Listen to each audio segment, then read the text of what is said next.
आज हम लोग अध्याय 3 झारखंड आंदोलन को पढ़ेंगे। इसमें झारखंड के सदान, झारखंड के आदिवासी, झारखंड के स्वतंत्रता सेनानी, झारखंड के विभूति और झारखंड के प्रमुख विद्रोह एवं आंदोलन को पढ़ेंगे। झारखंड के सदान। झारखंड राज्य में सामान्यतः गैर जनजातियों को सदान कहा जाता है, किंतु सभी गैर जनजातियाँ सदान नहीं है। वास्तव में सदान झारखंड की मूल गैर जनजाति लोग है। वह गैर जनजाति व्यक्ति जिसकी भाषा मौलिक रूप से खोरठा, नागपुरी, पंचपरगनिया या कुरमाली है, भाषाई दृष्टि से वही सदान है। धार्मिक दृष्टिकोण से हिंदू ही प्राचीन सदान है। झारखंड में विभिन्न धर्मावलंबियों की मातृभाषा जैनी, उर्दू, अरबी, फारसी न होकर खोरठा, नागपुरिया, पंचपरगनिया आदि है। चाहे वह व्यक्ति किसी भी धर्म का हो और तब भी वह सदान है। प्रजातीय दृष्टि से सदान आर्य, द्रविड़ तथा आग्नेय काल तीनों वर्गों से संबंधित होते हैं। पुरातात्विक अवशेषों से पता चलता है कि झारखंड में असुरों की कोई सभ्य प्रजाति यहाँ आई थी। ऐसा प्रतीत होता है कि वह सभ्य प्रजाति सदानों की होगी, जो यहाँ की मूल निवासी थी। जातीय दृष्टि से सदानों के निम्न प्रकार हैं। वैसी जातियाँ जो देश के अन्य हिस्सों में तथा झारखंड में भी पाई जाती है। वैसी जातियाँ जो केवल छोटा नागपुर में पाई जाती है तथा कई सदान जाति ऐसी है जिनके गोत्र से पता चलता है कि इसका मूल स्थान यहाँ न होकर कहीं बाहर है। सदान और आदिवासी प्राचीन काल से झारखंड में रहती आ रही है तथा दोनों यहाँ की मूल निवासी है। इसकी संस्कृति साझा एवं मिलजुल कर रहने की है, इसलिए कहीं कहीं सदानों में आर्यपन के साथ आदिवासीपन की झलक दिखाई पड़ती है। वहीं आदिवासियों में भी आर्यपन की झलक दिखाई देती है। कुछ सदान जैन धर्म से प्रभावित हैं। ये सूर्यास्त के पश्चात भोजन नहीं करते हैं। ये लोग सूर्य तथा माँ मनसा के उपासक हैं। कुछ सदान वैष्णव परंपरा से तो कुछ सदान कबीरपंथी परंपरा से संबंधित हैं। वहीं कुछ सदान इस्लाम धर्म को भी मानते हैं। हिंदू सदानों में देवी देवताओं की पूजा अर्चना की धार्मिक परंपरा है।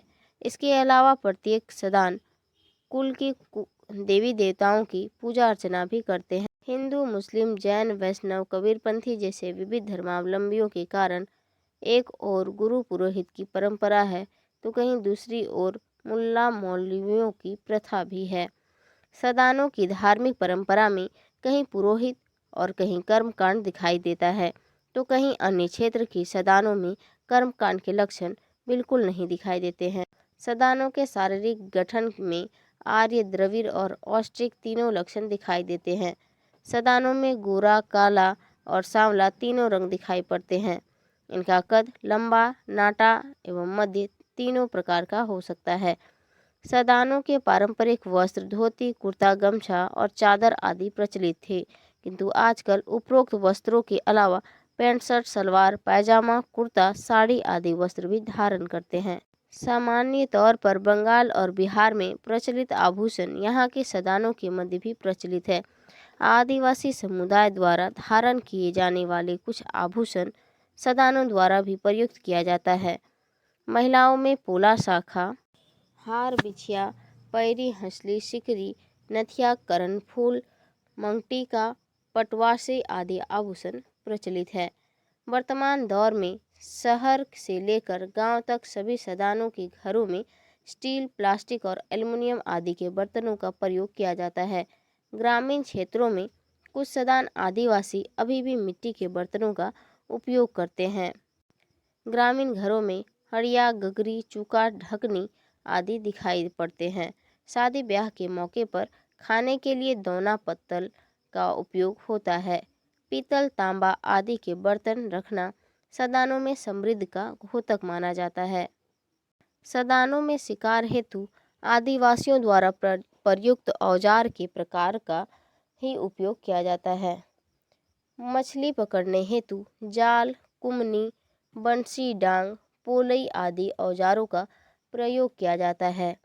साथ ही तीर, धनुष और तलवार, भाला, गुलेल आदि प्रकार के औजार इनके द्वारा घरों में रखे जाते हैं। सदानों का समाज पितृसत्तात्मक होता है। पिता के बड़े भाई को बड़का बाप तथा छोटे भाई को काका कहते हैं। पिता के पिता को आजा तथा पिता की माँ को आजी कहा जाता है। माता के कुल में वैवाहिक संबंध वर्जित होता है। बड़े भाई की पत्नी को भौजी तथा बहन के पति को भाटू या बहनोई कहते हैं। झारखंड में सदानों एवं आदिवासियों के मध्य मिलजुल कर रहने की संस्कृति है। यहाँ आदिवासियों द्वारा मनाए जाने वाले अधिकांश त्योहार सदानों द्वारा भी मनाए जाते हैं। होली, दीपावली, दशहरा, ईद, बकरीद के अलावा जितिया, सोहराय, सरहुल, कर्मा, टूसू, तीज आदि भी मनाए जाते हैं। आदिवासियों की भांति सदानों के गांवों में भी अरवरा मिलते हैं। करम उत्सव में लड़कियों का सामूहिक नृत्य अखड़ा में होता है। शादी ब्याह आदि के अवसर पर भी अखड़ा में नृत्य होता है। महिलाएं अखड़ा में या घर आंगन में डोमकच, झूमटा, झूमर आदि सामूहिक नृत्य करती है। सदानों में गीतों के कई प्रकार पाए जाते हैं, जिनमें डमकच, झूमता, सोहर, जनानी झूमर, मर्दानी झूमर, फगुआ, पावस, उदासी तथा सोहराय आदि शामिल है। आगे हम लोग पढ़ेंगे झारखंड के आदिवासी को। झारखंड में जनजातियों की कुल संख्या राज्य की जनसंख्या का 26.2% है। राज्य में जनजातियों का 91.7% भाग ग्रामीण क्षेत्रों में तथा 8% जनसंख्या शहरी क्षेत्रों में निवास करती है। निर्वाह के आधार पर जनजातियों को घुमंतु, कृषक और शिल्प में विभाजित किया जाता है। जातियों के प्रकार: घुमंतु कृषक जनजाति बिरहोर, हील और खड़िया है। घुमंतु अकृषक जनजाति सौरिया पहाड़िया, माल पहाड़िया और कोरबा है। कृषक जनजाति संथाल, उरांव, हो, मुंडा और भूमिज है। शिल्पी जनजाति महली, करमाली, लोहरा और चीक बराई है। झारखंड में मुख्य रूप से 32 प्रकार की जनजातियां पाई जाती है, जिनमें से 26 को अनुसूचित जनजाति तथा 8 को आदिम जनजाति की श्रेणी में रखा गया है। हम लोग पढ़ेंगे संथाल जनजाति को। संथाल जनसंख्या की दृष्टि से झारखंड की सबसे बड़ी जनजाति है। इन्हें प्रजातीय आधार पर प्रोटो ऑस्ट्रेलाइड की श्रेणी में रखा जाता है। संथाल प्रमुख रूप से संथाल परगना, सिंहभूम, हजारीबाग, गिरिडीह, धनबाद आदि जिलों में निवास करते हैं। यह जनजाति 12 गोत्रों में विभाजित है: सोरेन, हेम्ब्रम, किस्कू, बास्की, बेसरा, पोरिया, मुर्मू, हासदा, टुडू, गेंडू, वार, चौड़े एवं मरांडी है। संथालों की भाषा संथाली एवं लिपि ओलचिकी है। संथाल समाज में परिवार छोटी इकाई होती है। इसका समाज पितृसत्तात्मक होता है। पैतृक संपत्ति में पहले पुत्रों का अधिकार होता है। संथाल परिवार पारिवारिक सहयोग और मधुर संबंधों पर आधारित होता है। संथाल समाज में जन्मोत्सव धूमधाम से मनाया जाता है। संथालों में नातेदारी व्यवस्था पाई जाती है। इसमें कुछ रिश्ते से निषेध माने जाते हैं। पति के बड़े भाई से स्पर्श होने से आरूप जोगा नामक प्रायश्चित करना पड़ता है। इस जनजाति में अंतर विवाह प्रचलित है। समान गोत्र में विवाह करना निषेध माना जाता है। विवाह को बापला कहा जाता है। बापला भिन्न भिन्न प्रकार के होते हैं, जैसे सदाई बापला, अपगिरी बापला, राजा रानी बापला, सागा बापला आदि। हिंदू जनजाति और ईसाई धर्म से संबंधित संस्कार और विशेषताएं संथाल समुदाय के धार्मिक जीवन में प्रतिबिंबित होता है। सिंगबोंगा इस समुदाय के सबसे प्रमुख देवता है। सिंगबोंगा इस समुदाय के सबसे प्रमुख देवता होते हैं। मारांगबुरु को पर्वत के देवता से संबंधित देवता माना जाता है। ग्रामीण देवता को जाहिर एरा कहा जाता है। नायक को इस समुदाय में पवित्र विशेषज्ञ के रूप में माना जाता है। यह दुष्ट आत्माओं से ग्रसित लोगों का इलाज करता है।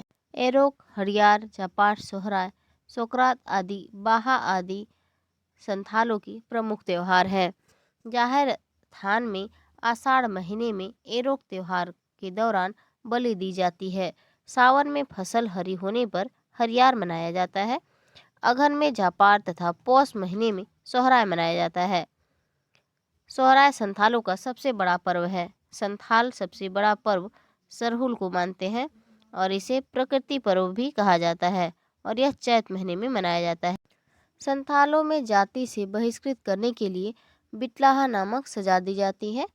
निषेध यौन संबंध बनाते हुए पकड़े जाने पर यह सजा दी जाती है। संथाल समाज में मृतक के साथ उसके सामान को भी दफनाया जाता है। लगभग सभी संथाल गांवों में एक ग्राम पंचायत होती है। इसका प्रमुख मांझी कहलाता है। इसे गांव के प्रशासनिक और न्यायिक अधिकार होते हैं। मांझी की सहायता हेतु प्रमाणिक होता है। यह गांव का उप प्रधान होता है। जोग मांझी की सहायता के लिए अन्य सहायक होते हैं। जोग मांझी का कार्य वैवाहिक समस्याओं को सुलझाना और लोगों के आचरण पर नजर रखना है। प्रमाणिक मांझी की अनुपस्थिति में उसके कार्यों का निष्पादन करते हैं। संथाल समाज में सभी प्रकार की सूचनाओं का एकत्रीकरण गौड़ैत करता है। 5 से 8 गांवों पर देश मांझी परगना का निर्माण 15 से 20 गांवों से मिलकर होता है। इसका प्रधान परगनैत कहलाता है। परगनैत संथाल समाज की सर्वोच्च प्रशासनिक और न्यायिक संस्था है। हम लोग पढ़ेंगे उरांव जनजाति को। संथाल के पश्चात उरांव जनसंख्या के दृष्टिकोण से दूसरी सबसे बड़ी जनजाति है। यह द्रविड़ प्रजाति से संबंधित है। यह जनजाति मुख्य रूप से रांची, गुमला, लोहरदगा, लातेहार, पलामू, गढ़वा तथा हजारीबाग जिले में पाई जाती है। इसका परिवार पितृसत्तात्मक होता है, किंतु पूर्व में इसका समाज मातृसत्तात्मक था। इनमें गोत्र की प्रथा पाई जाती है। गोत्र के प्रतीकों को मारना निषेध होता है। उरांव जनजाति के गोत्रों में इक्का, कश्यप, कुजूर, मिर्ज, खलको, रुंडा, लकड़ा आदि नाम से जाना जाता है। पहले गांव में एक ही गोत्र के लोग रहते थे। धीरे धीरे अन्य गोत्र के लोग भी गांव में आकर बसने लगे। प्रत्येक उरांव गांव में अरवरा, धूमकरिया, सरना स्थल और गांव देवी का स्थान होता है। पाहन, पुजार और महतो ये ग्रामीण व्यवस्था में 3 प्रमुख व्यक्ति होते हैं। पाहन देवी स्थान का पुरोहित होता है। इनका पेशा पुश्तैनी होता है। पाहन को उसके कार्यों में सहयोग देने के लिए पुजार होता है। गांव के संगठनों की देखरेख महतो द्वारा की जाती है। इसके मध्य परहा पंचायत की व्यवस्था होती है। कभी 84, कभी 21 और कभी 12 गांवों को मिलाकर पढ़ा का निर्माण किया जाता है। इसके प्रमुख को परहा राजा कहा जाता है। सभी को इसका निर्णय मानना पड़ता है। मुंडा, महतो और मानकी सभी परहा राजा के अंदर काम करते हैं। परहा पंचायत क्षेत्र में एक गांव राजा गांव, एक गांव दीवान, एक गांव पानुरे गांव तथा कोटवार गांव भी होता है तथा शेष गांव प्रजा गांव कहलाते हैं। उरांव समाज में अलग अलग युवा गृह की व्यवस्था युवक युवतियों के लिए होती है। युवक के युवा गृह को जोख एरपा तथा युवतियों के युवा गृह को पेल एरपा कहा जाता है। पोलो कोटवार नामक अनुभवी स्त्री को पेल एरपा में नियुक्त किया जाता है। पेल एरपा कहा जाता है। पेलो कोटवार नामक अनुभवी स्त्री को पेल एरपा में नियुक्त किया जाता है।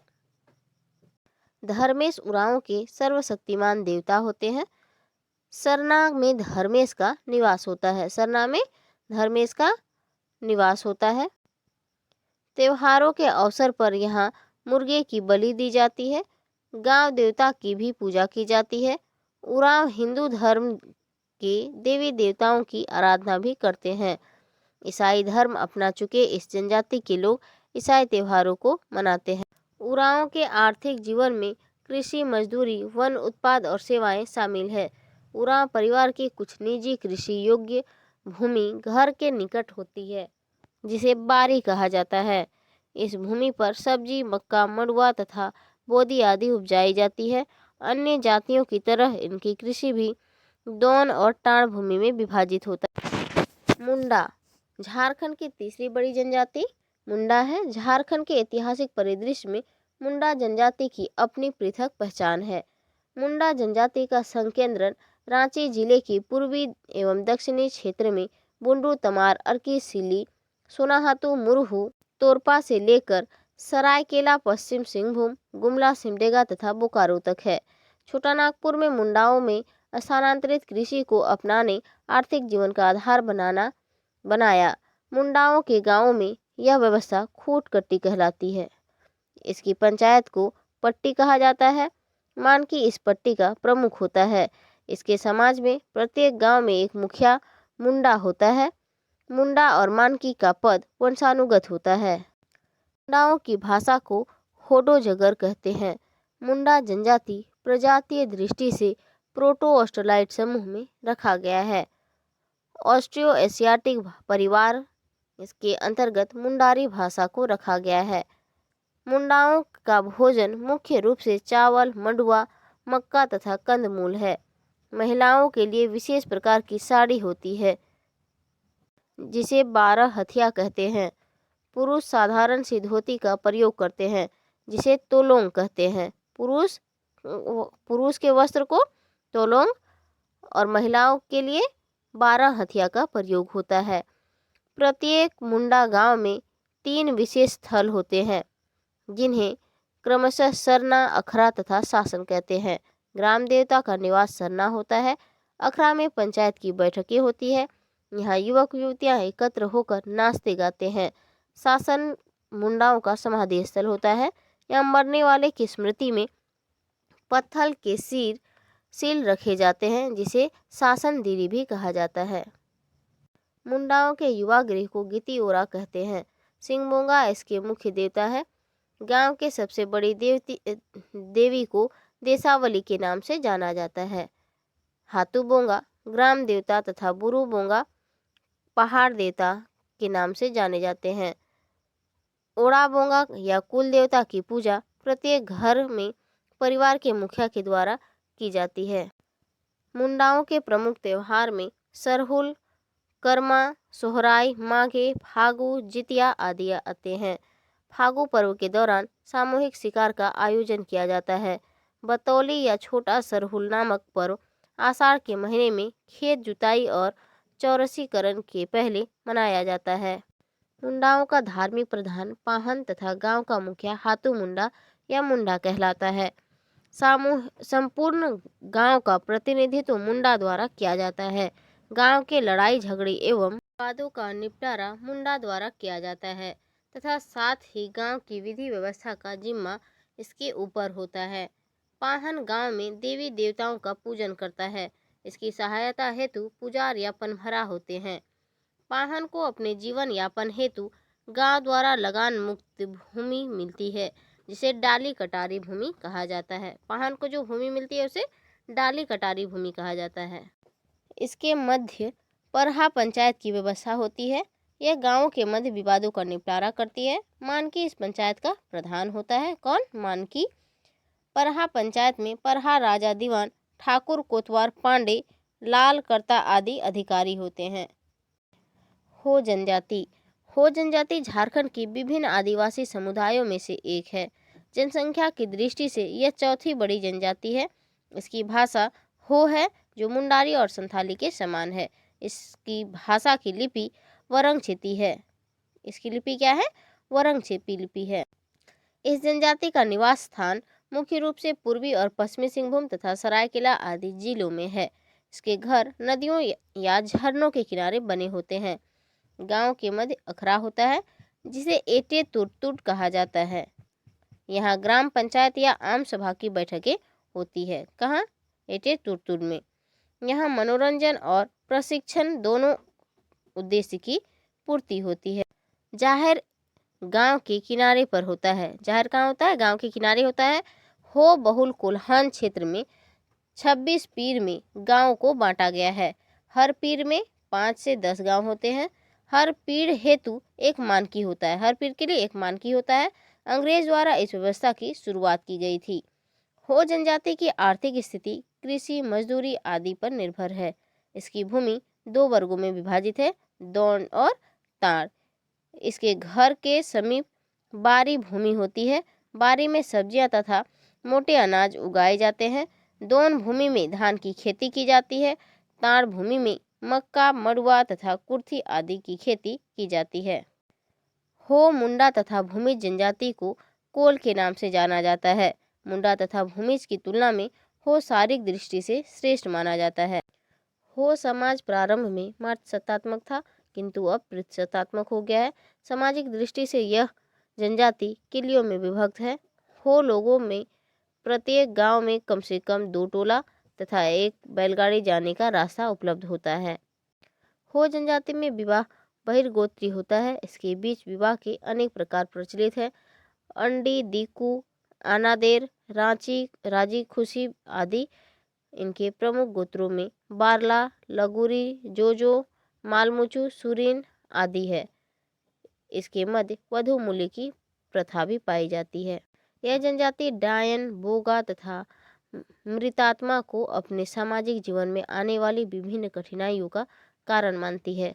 बोंगा तथा मृतात्मा को बलि के माध्यम से प्रसन्न किया जाता है। डायन के लिए मौत की सजा तय की थी। डायन प्रथा पर रोक के बावजूद यदाकदा डायन को मारे जाने की घटना का जिक्र का समाचार में होता है। खड़िया जनजाति। खड़िया जनजाति ऑस्ट्रेलाइड प्रजाति से संबंधित है। इसकी भाषा खड़िया मुंडारी भाषा वर्ग से संबंधित है। झारखंड के गुमला, सिंहभूम, हजारीबाग और मानभूम में इस जनजाति का निवास स्थान है। यह जनजाति 3 उपभागों में बटी हुई है। पहाड़ी खड़िया सर्वाधिक पिछड़ा तथा दूध खड़िया अच्छी स्थिति में है। झारखंड में हील या पहाड़ी खड़िया का सर्वाधिक संकेंद्रण सिमडेगा जिला में के कोलबीरा क्षेत्र में पाया जाता है। ढेलकी खड़िया सर्वाधिक जनसंख्या रांची तथा हजारीबाग जिले में निवास करती है, जबकि दूध खड़िया का निवास क्षेत्र गुमला के सिसई प्रखंड के कोयल नदी के किनारे गांव में होता है। गोत्र प्रणाली का इस जनजाति का वैवाहिक परंपरा महत्वपूर्ण स्थान है। समान गोत्र में विवाह निषेध है। विवाह में वधु मूल्य देना होता है, जिसे गिनी दत्तक कहते हैं। क्या कहते हैं? गिनी दत्तक कहते हैं। विवाह के अन्य प्रकार में उधरा उधरी, ढुकू, चोलकी, झिंका या राजी खुशी आदि है। खड़िया लोगों के मुख्य पर्व जंकोर यानी सरहुल, दिमतर पूजा यानी गौशाला पूजा, बाव बिडबिड यानी धान बुनी, जाओ ओडेम नवाखानी आदि है। खड़िया समाज में विवाह प्रत्येक युवक हेतु अनिवार्य माना जाता है। विवाह के बाद ही कोई व्यक्ति इस जनजाति का पूर्ण सदस्य बन जाता है। दूध और ढेलकी खड़िया वैवाहिक संबंध में बहिर्गोत्रीय नियम का पालन करते हैं। खड़िया लोगों के गांवों में ग्राम पंचायत होती है। इसके मुखिया को प्रधान कहते हैं। नेगी प्रधान की सहायता के लिए होता है। लोगों के मध्य संदेश का देने का कार्य गंडा द्वारा किया जाता है। जाति के रीति रिवाजों का निर्धारण और संचालन नियंत्रण पंचायत द्वारा होता है। खड़िया समाज में खान पान में जातीय नियमों को तोड़ना, अवैध यौन संबंध तथा सगोत्री विवाह आदि अपराध माने जाते हैं। खड़िया समाज में मृत्यु का कारण डायन बिसारी को माना जाता है। पुरुष वैद और स्त्री डायन कहे जाते हैं। मृत्यु होने पर मरघटी में दफनाया जाता है। मृतक के साथ उसके सामान भी दफनाए जाते हैं। रोगग्रस्त लोगों को जलाया जाता है। असुर जनजाति। असुर जनजाति झारखंड की आदिम जनजाति है। यह जनजाति का उल्लेख ऋग्वेद, उपनिषद तथा महाभारत आदि ग्रंथों में मिलता है। इनको हड़प्पा तथा मोहनजोदड़ो से संबंधित माना जाता है। किस जनजाति को? असुर जनजाति को। ये जनजाति झारखंड में मुंडाओं के आगमन से पूर्व बसे थे। असुर जनजाति प्रोटो ऑस्ट्रेलाइड वर्ग से संबंधित है। असुर अग्नि भाषा परिवार से संबंधित मुंडा उपवर्ग की भाषा मालेरिया असुरी का प्रयोग करते हैं। यह जनजाति 3 उपभागों में बटी हुई है। वीर असुर, बिरजिया असुर। असुर जनजाति 12 गोत्र में पाए जाते हैं। असुरों में गोत्र को पारस कहा जाता है। गोत्र को क्या कहा जाता है? पारस कहा जाता है, जिनमें बेंग, इदवार, टोपो, बारवा, बघनार, धान, आइद आदि है। झारखंड में रांची, लोहरदगा, गुमला, सिंहभूम, धनबाद एवं सिमडेगा जिले क्षेत्र में इसका निवास पाया जाता है। झारखंड के अलावा छत्तीसगढ़ एवं मध्य प्रदेश में भी ये पाए जाते हैं। चामबंदी संस्कार का असुर समाज में रिवाज है। इसके तहत सुरक्षा के लिए शिशु को चमड़े का धागा पहनाते हैं। वधु मूल्य की परंपरा इसके मध्य प्रचलित है। असुरों में इदीमी विवाह का प्रचलन है। इसमें लड़के लड़कियां बिना विवाह के पति पत्नी के जैसे रहते हैं। सिंहबोंगा असुरों से सर्वोच्च देवता माने जाते हैं। सिंहबोंगा के साथ पेड़, पहाड़ आदि को भी देवता माना जाता है। बैगा इनके देवताओं का पूजक होता है। बैगा की सहायता के लिए सुबारी होता है। असुर गांवों में पंचायत की व्यवस्था होती है। पंचायत में महतो, बेगा, पुजार तथा गोराइत आदि अधिकारी होते हैं। गांव से संबंधित सभी प्रकार के विवादों का निपटारा पंचायत द्वारा किया जाता है। पंचायत द्वारा शारीरिक तथा आर्थिक दोनों प्रकार के दंड दिए जाते हैं। पंचायत में 5 गांवों के वरिष्ठ व्यक्ति को पंच के रूप में जाना जाता है। इनके प्रमुख पर्व त्योहारों में सोहराय, सरहुल, फगुआ, कथदेली, नवाखानी आदि शामिल हैं। असुर व्यावसायिक रूप से लोहा गलाने वाले होते हैं, किंतु अब लोहा गलाने की परंपरा मृत प्राय सी हो चुकी है। सरही कुत्सी त्योहार लोहा गलाने के संदर्भ में मनाया जाता है। भूमिज जनजाति। भूमिज जनजाति प्रोटो ऑस्ट्रेलाइड प्रजाति से संबंधित है। इसकी भाषा कोलारियन भाषा समूह के अंतर्गत रखी जाती है। भूमिज का शाब्दिक अर्थ होता है जिसका जन्म भूमि से हुआ है। यह जनजाति सिंहभूम, हजारीबाग, गुमला, रांची, लोहरदगा और धनबाद आदि जिलों में प्रमुख रूप से पाई जाती है। इन्हें धनबाद में सरदार कहकर भी संबोधित किया जाता है। इसकी भाषा मुंडारी है। इसके अतिरिक्त ये हिंदी, उड़िया एवं बंगला भाषा भी बोलते हैं। इसके आवास एक सीध में निर्मित होते हैं। एक घर में 2 से 5 कमरे होते हैं। एक भूमिज गांव में 10 से 60 घर होते हैं। ये अपने घर के दीवारों पर हाथी, घोड़े, मानव चित्र सुंदर ढंग से चित्रित करते हैं। हिंदू समाज के समान भूमि समाज में भी नातेदारी व्यवस्था प्रचलित है। इसी के समान रिश्तेदारियों की निषिद्धताएं भी है। इसका उल्लंघन अपराध माना जाता है। समान गोत्र में विवाह वर्जित है। इसके मध्य एक विवाह का प्रचलन होता है। इस जनजाति का गोत्र पौधों, जानवर, पक्षी, नदियों, पर्वत आदि के नाम से निर्धारित किए जाते हैं। इनके प्रमुख गोत्रों में पट्टी, जियोला, गुलू और हेम्ब्रम आदि है। विधवा विवाह और तलाक दोनों प्रकार की प्रथा इसके समाज में पाई जाती है। प्रधान भूमिजों की जातीय पंचायत का मुखिया होता है। इसी पंचायत द्वारा गांव के सभी विवादों का निपटारा किया जाता है। परंपरागत नियमों और कानूनों से ये बंधे होते हैं। वैशाख माह में गांव के कल्याण के लिए गांव के पुजारी लया द्वारा धूला पूजा की जाती है। क्या पूजा? धूला पूजा की जाती है। इसमें बकरे एवं मुर्गे की बलि दी जाती है। कार्तिक माह में मवेशियों के कल्याणार्थ गोहाल में गोराई पूजा की जाती है। इसी प्रकार ग्राम ठाकुर की पूजा माघ के महीने में की जाती है। बंजारा जनजाति एक घुमक्कर अनुसूचित जनजाति है। इन्हें 1956 ईस्वी में पिछड़ा जाति आयोग की सिफारिश के आधार पर इन्हें अनुसूचित जनजाति की सूची में शामिल किया गया। इस जनजाति का निवास मुख्य रूप से राजमहल, गोड्डा एवं संथाल परगना के अन्य क्षेत्रों में है। बंजारों के गांव पहाड़िया अथवा जंगलों के करीब बसे होते हैं। गांव में यह अन्य जातियों तथा जनजातियों के साथ निवास करते हैं। बंजारों की भाषा लंबाड़ी कहा जाता है। बंजारों की भाषा को लंबाड़ी कहा जाता है। ये 4 समूह में विभाजित होते हैं। बंजारों का अपना कोई गोत्र नहीं होता है, लेकिन कुछ बंजारे अपने को कश्यप गोत्र का बताते हैं। इस जनजाति में जाति व्यवस्था दिखाई पड़ती है। इस जनजाति के लोग संगीत प्रेमी होते हैं। इसका व्यवसाय संगीत से भी जुड़ा होता है। इसके मध्य भिक्षाटन भी एक पेशा है। बंजारा लोग बंजारी देवी की पूजा करते हैं। कुटुंबों और पूरे समुदाय की रक्षा बंजारी देवी द्वारा की जाती है। इनकी उपासना स्थल जंगल होता है। यहाँ पत्थरों का ढेर बनाकर सिंदूर आदि पोतकर सांकेतिक स्थान तैयार किया जाता है। शिव भैया का नाम आराध्य देव के रूप में लिया जाता है। विवाह में वधू मूल्य का रिवाज है। इसमें नगद एवं अन्य सामान आदि दिए जाते हैं। विधवा विवाह का प्रचलन भी इसके मध्य है। इसे नियोग प्रथा कहा जाता है।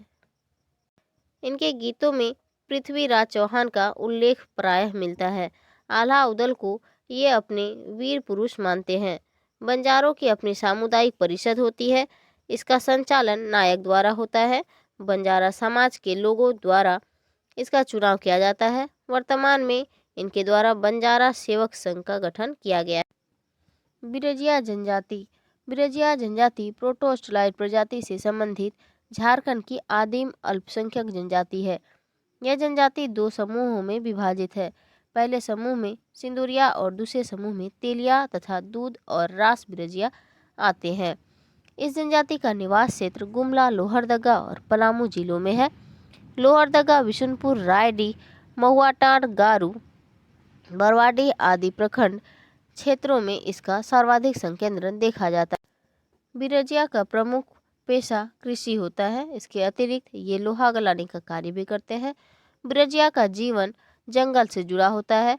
फल फूल कंदमूल जड़ी बूटी आदि कई प्रकार के वन पदार्थ जंगल से लाकर उसे बेचकर अपना जीवन निर्वाह करते हैं। इस जनजाति में विवाह अगुआ द्वारा किया जाता है। अगुआ को विसूत कहते हैं। अगुआ के साथ ही खड़िया की भी परंपरा है। हरिया की भी परंपरा है। वर पक्ष की ओर से प्रस्ताव लेकर विशुद्ध वधु के पिता के पास जाता है। हरिया पीने के पश्चात विवाह का दिन तय होता है तथा इसके 1 वर्ष बाद विवाह हो जाता है। बिरजिया जनजाति के जाति पंचायत का प्रधान मुखिया होता है। कौन होता है? मुखिया होता है। इसमें बैगा बेसरा धावक और गांव के सम्माननीय व्यक्ति इसमें शामिल होते हैं। सभी प्रकार के जातीय मामलों का निष्पादन पंचायतों द्वारा होता है। बेदिया जनजाति। बेदिया जनजाति झारखंड में रांची, हजारीबाग, सिंहभूम और संथाल परगना क्षेत्रों में मुख्य रूप से पाई जाती है। रांची जिला के ओर मांझी, अनगरा और सिली प्रखंडों में मुख्य रूप से इसका संकेंद्रण पाया जाता है। यह जनजाति स्वयं को वेदवनिष्ठ कहती है। क्या कहती है? वेदवनिष्ठ कहती है। बेदिया लोगों के सामाजिक जीवन में विवाह एक अनिवार्य संस्था के रूप में मानी जाती है। वधु मूल्य के रूप में विवाह के अवसर पर 15 से 35 रुपए नगद और कुछ कपड़े दिए जाने की परंपरा है। अन्य जाति में विवाह निषेध है। इस प्रकार विवाह को टुकुर छेनी कहा जाता है। क्या कहा जाता है? टुकुर ठेनी कहा जाता है। बेदिया समाज प्रतिसत्तात्मक होता है। इस समाज के कानून इसके रीति रिवाजों पर आधारित होते हैं। इसकी अपनी पंचायत व्यवस्था होती है जिसमें ओहदार, महतो, पाहन तथा गोड़ाइत आदि होते हैं। ये सभी पद पुश्तैनी होते हैं। बेदिया जनजाति बहिर्विवाह एवं टोटेमिक होता है। इसके मध्य समापन गोत्र में विवाह निषेध है। प्रत्येक समूह का नामांकन पेड़ और जानवर के ऊपर किया जाता है। यह जनजाति विभिन्न प्रकार की आत्माओं, देवताओं और देवियों, भूत प्रेत और डायन प्रथा में विश्वास करते हैं। भगवती इसकी प्रमुख देवी है जो गांव में सरना के रूप में निवास करती है। बेदिया के साथ नागदेव, धरती माता तथा ग्राम देवी की भी पूजा होती है। कर्मा, सोहराय, सरहुल, जितिया, दशहरा आदि इसके प्रमुख त्योहार है। यह जनजाति ब्राह्मण और पाहन दोनों से पूजा पाठ कराता है। विवाह में सिंदूर दान होता है जिसे नाई और कुम्हार आदि संपन्न करते हैं। मृत्यु संस्कार हेतु दफनाना और जलाना दोनों प्रकार का प्रचलन है। दाह संस्कार की प्रक्रिया खर्चीली होती है, इसलिए इसे केवल विशिष्ट जनों द्वारा अपनाया जाता है। अस्थियों का विसर्जन दामोदर में किया जाता है। बथुड़ी जनजाति। बथुड़ी जनजाति झारखंड की अल्पसंख्यक जनजाति है। प्रजातीय दृष्टि से यह प्रोटो-ऑस्ट्रेलाइड वर्ग से संबंधित है। इसकी भाषा हिंदी है, लेकिन कुछ लोग ऑस्ट्रिक भाषा परिवार से संबंधित मुंडा भाषा बोलते हैं। यह जनजाति मुख्य रूप से सिंहभूम में पाई जाती है। इसके अतिरिक्त कुछ जनसंख्या कुमरा, सिमडेगा, दुमका, हजारीबाग तथा जामताड़ा में पाई जाती है। बथुड़ी लोगों का स्वयं का जातीय संगठन होता है। इस जातीय पंचायत के प्रधान को देहरी कहा जाता है। देहरी का पद वंशानुगत होता है। इसका सदस्य प्रत्येक परिवार का वरिष्ठ व्यक्ति होता है। पंचायत द्वारा ही सभी प्रकार के विवादों का निपटारा किया जाता है। विभिन्न प्रकार के देवी देवताओं में इस जनजाति के लोग विश्वास करते हैं। इसकी आत्माओं पर भी विश्वास होता है। इनका पवित्र देवता देहारी के नाम से प्रसिद्ध है। इस जनजाति द्वारा मनाए जाने वाला प्रमुख त्योहार रास पूर्णिमा, सरहुल पूजा, असरी पूजा, धुलिया पूजा, मकर संक्रांति तथा शीतला पूजा आदि है। विवाह का प्रस्ताव वर पक्ष की ओर से आता है। अगुआ को घटकदार या दुक्का कहते हैं। वधु मूल्य कन्या पक्ष के लोग लेते हैं। इस जनजाति का आर्थिक जीवन शिकार, कृषि और मछली मारने से संबंधित है। ये चटाई, टोकरियों आदि का निर्माण भी करते हैं। ये रस्सी निर्माण में निपुण होते हैं। मरने पर शव को शासन या मोराकुल में आग के हवाले किया जाता है। बच्चों के शव को दफनाया जाता है। शव यात्रा के दौरान हरिबोल शब्द का उच्चारण करते हैं। घाट क्रिया के पश्चात विधि पूर्वक श्राद्ध किया जाता है। बिंझिया जनजाति। बिंझिया झारखंड में निवास करने वाली महत्वपूर्ण जनजाति है। यह जनजाति स्वयं को विंध्य निवासी मानती है। इनके पूर्वज विंध्य घाटी के कोला नगरी में वासी थे, जिसका उपनाम देव था। संथाल परगना के साथ साथ रांची, खूंटी, सिमडेगा जिला क्षेत्रों में इस जनजाति का निवास स्थान है। जनजातियों में साक्षरता की दृष्टि से इसका स्थान 14वां है।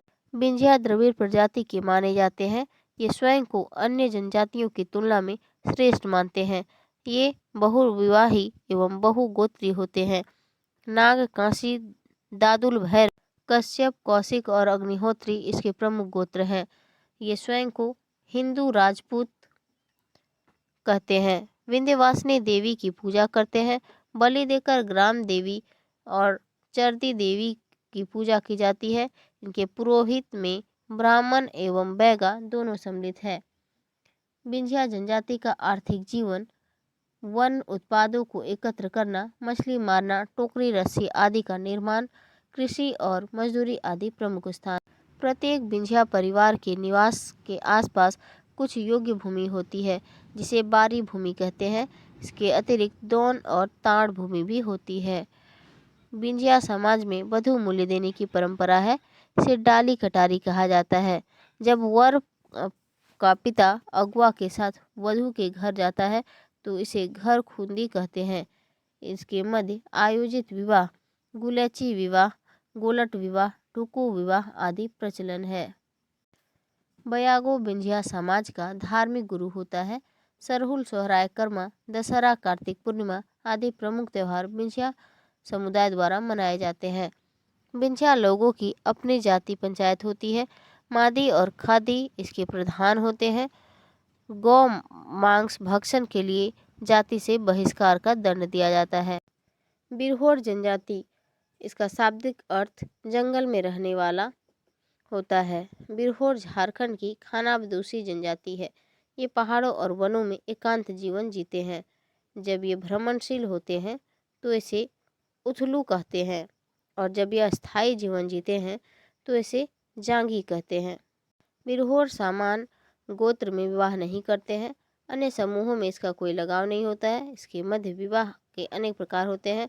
सदर बापला, उदराउदरी बापला, नापम बापला, बोलो बापला तथा सिंदूर बापला आदि।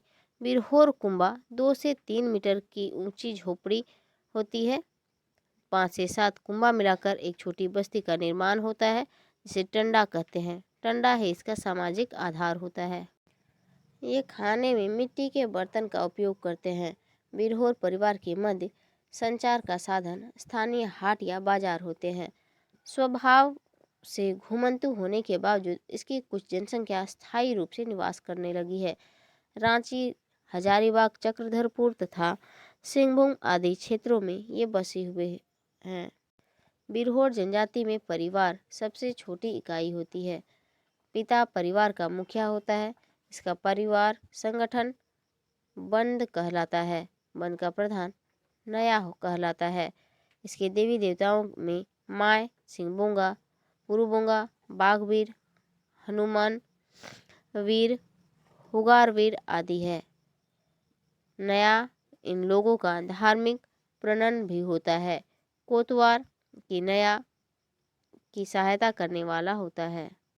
बिरहोर जनजाति द्वारा कई प्रकार के त्यौहार मनाए जाते हैं, जैसे कर्मा, चलहोती, दिवाली, मकर संक्रांति, होली, सरहुल आदि। यह समाज भूत प्रेत, जादू टोना आदि पर अधिक विश्वास करता है।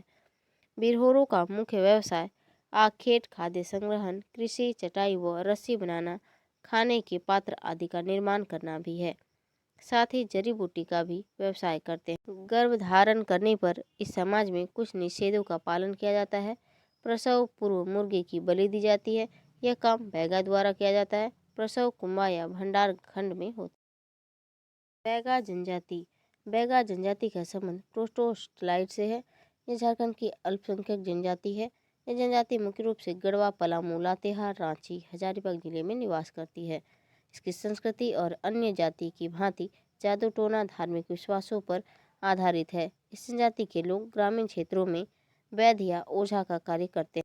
इस जनजाति के लोग हल नहीं जोतते, क्योंकि ये धरती माता को मानते हैं। ये ग्रीष्म काल में जंगल के कुछ भाग को साफ कर उसे कुर्थी, चावल, ज्वार, बाजरा, मक्का आदि उपजाते हैं। इस प्रकार उसके जीवन में झूम कृषि का प्रचलन है।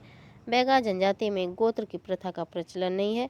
बाघ को पवित्र पशु मानते हैं। इसके मध्य विवाह के अनेक प्रकार हैं। लैमसेना, पाथुल, उठावा, चोर, मंगनी और उघारिया आदि। इस जनजाति में विवाह के अवसर पर दी जाने वाली दहेज इसकी आर्थिक स्थिति पर निर्भर करती है। ये सामान्यतः साड़ी, धोती दिए जाने की परंपरा है। इसके मध्य तालाक की अनुमति सामान्यतः नहीं मिलती है। बैगा लोगों का मुख्य नृत्य कर्मा है।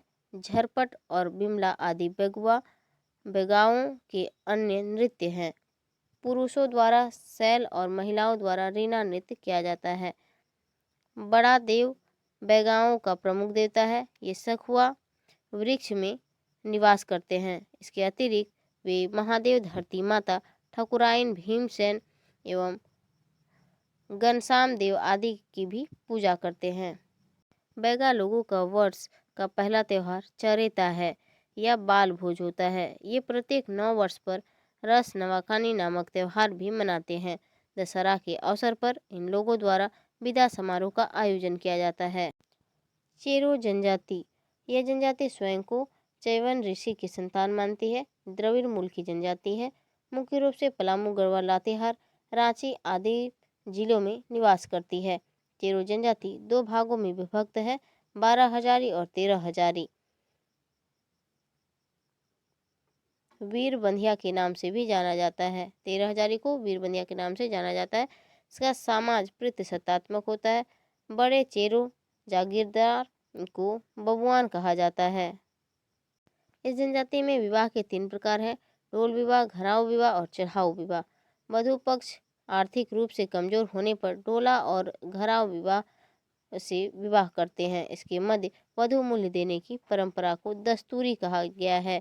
12 हजारी और 13 हजारी चेरो 12 समांतर गौड़ में बटे हुए हैं, जिसे पारी कहा जाता है। बड़ा कुंवर, छोटा कुंवर, बड़ा मऊआर, छोटा मऊआर, महतो, मिंझिया एवं रैतिया चेरो के प्रमुख गोत्र हैं। चेरो लोगों के मध्य धार्मिक अनुष्ठान, कर्मकांड देवी देवताओं के अनुसार मनाने की प्रथा प्रारंभ से ही है।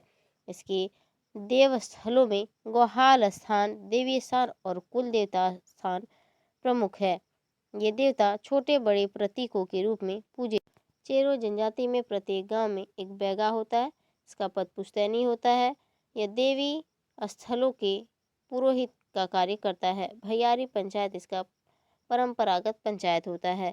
चेरो जनजाति की सामाजिक संरचना में विवाह एक महत्वपूर्ण संस्था है। इसके मध्य विशेष परिस्थिति में तलाक की अनुमति प्राप्त होती है। चेरो का आर्थिक जीवन कृषि एवं श्रम पर आधारित होता है। निजी तौर पर इस जनजाति का प्रत्येक व्यक्ति कृषि से जुड़ा होता है। आर्थिक रूप से कमजोर चेरो मजदूर आदि का कार्य करते हैं। गोड़ाइत जनजाति प्रजातीय दृष्टि से प्रोटो-ऑस्ट्राइड समूह से संबंधित है। भाषाई रूप से ऑस्ट्रियाटिक परिवार के अंतर्गत आते हैं। इस जनजाति का निवास स्थान संथाल परगना, हजारीबाग, रांची, पलामू, धनबाद आदि क्षेत्र में पाया जाता है। इस जनजाति में अनेक टोटेमिक गोत्र पाए जाते हैं, जैसे तीडू, बांध, इंदुआर, खलखो, टोपो आदि।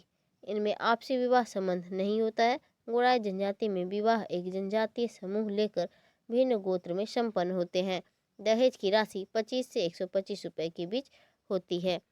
कृषि एवं मजदूरी पर इस जनजाति की आर्थिक स्थिति आधारित होती है। इस जनजाति के सदस्य तबला वादक भी होते हैं।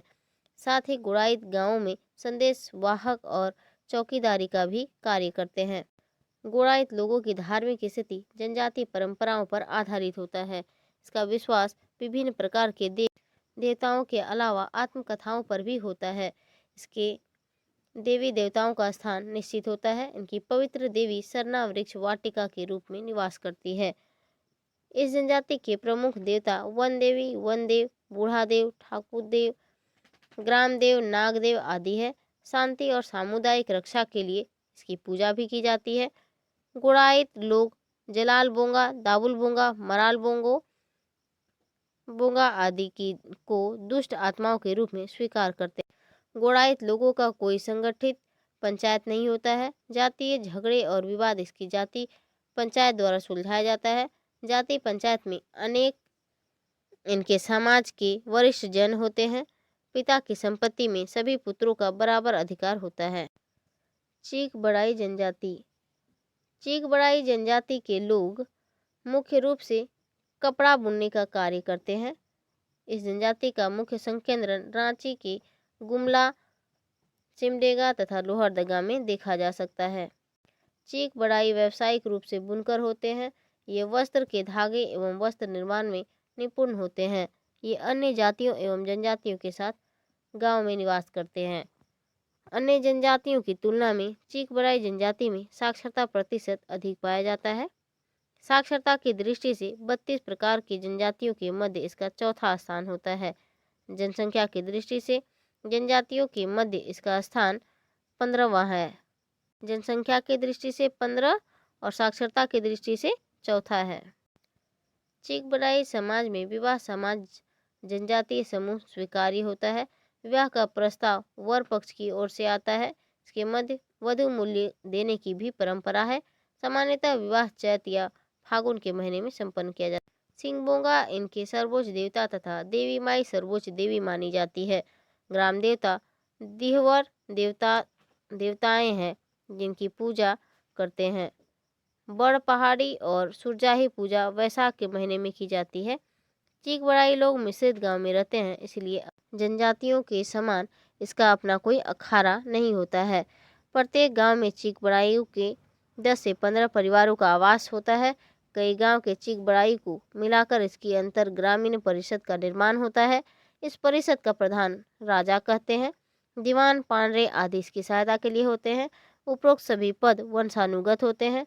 इसके समाज के विवादों का निपटारा इस परिषद के द्वारा किया जाता है। अवैध यौन संबंध, समान गोत्र में या गैर जनजाति के यौन संबंध आदि गंभीर अपराध की श्रेणी में रखे जाते हैं।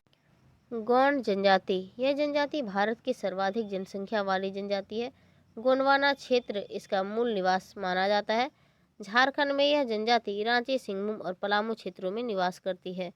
गोंड समाज में 3 वर्ग पाए जाते हैं: राजा, रैयत और मजदूर। इन्हें क्रमशः राजा, पटेल और घूर गोंड कहा जाता है। राजा पटेल गोंड जमींदार और घूर गोंड श्रमिक होते हैं। गोंड जनजाति को योद्धा जाति के रूप में जाना जाता है। ये स्वयं क्षत्रिय राजाओं के रूप में स्वीकार करते हैं। ये स्थायी रूप से जंगलों के समीप बसते हैं। संयुक्त परिवार में गोंड समाज में भाई बंद कहा जाता है। गोंड समाज में क्या कहा जाता है? भाई बंद कहा जाता है परिवार को। यह प्रायः बड़े गांव में देखा जाता है। भाई बंद के अधिक बड़ा होने पर उसे भाई बिरादरी कहा जाता है। गोंड लोगों की अर्थव्यवस्था कृषि और श्रम पर आधारित होता है। गोंड कुशल शिकारी होते हैं। ये पूर्व में स्थानांतरण कृषि किया करते थे, जिसे दीपर और बिवार कहा जाता था, लेकिन वन संरक्षण अधिनियम के लागू होने पर इन्हें यह बंद करना पड़ा। इससे इसकी आर्थिक स्थिति कमजोर हो गई। अब वे खेती और मजदूरी का कार्य करते हैं। गोंड जनजाति के प्रमुख देवी देवताओं में ठाकुर देव और ठाकुर देवी है। इसे सूर्य और धरती माता का प्रतीक माना जाता है। इसके अतिरिक्त ये कुल देवता, ग्राम देवता, दीवार देवता आदि की पूजा करते हैं। बेगा गौड़ समाज का पुजारी होता है तथा मती इसकी सहायता के लिए होता है। गौड़ समाज के प्रत्येक गांव में इसकी स्वयं की जाति पंचायत होती है। बैगा ही इसका मुखिया होता है, जिसे सयाना कहा जाता है। मुखिया को सयाना कहा जाता है। संपत्ति का बंटवारा, तलाक, अभिविचार, अवैध यौन संबंध, डायन आदि के मामले में इस पंचायत में फैसला नहीं मानने पर जाति से बहिष्कृत किया जाता है। इसके द्वारा मनाए जाने वाले त्यौहार में सरहुल, कर्मा, सोहराय, दशहरा और होली है। ईसाई धर्म अपना चुके गोंड क्रिसमस और गुड फ्राइडे त्यौहार मनाते हैं। अग्निदाह और दफन दोनों क्रिया में होती है। एक को मृत्यु संस्कार हेतु अपनाया जाता है। दाह संस्कार की क्रिया ज़्यादा प्रचलित है। मृतकों की स्मृति में पत्थर गाड़ा जाता है। करमाली जनजाति।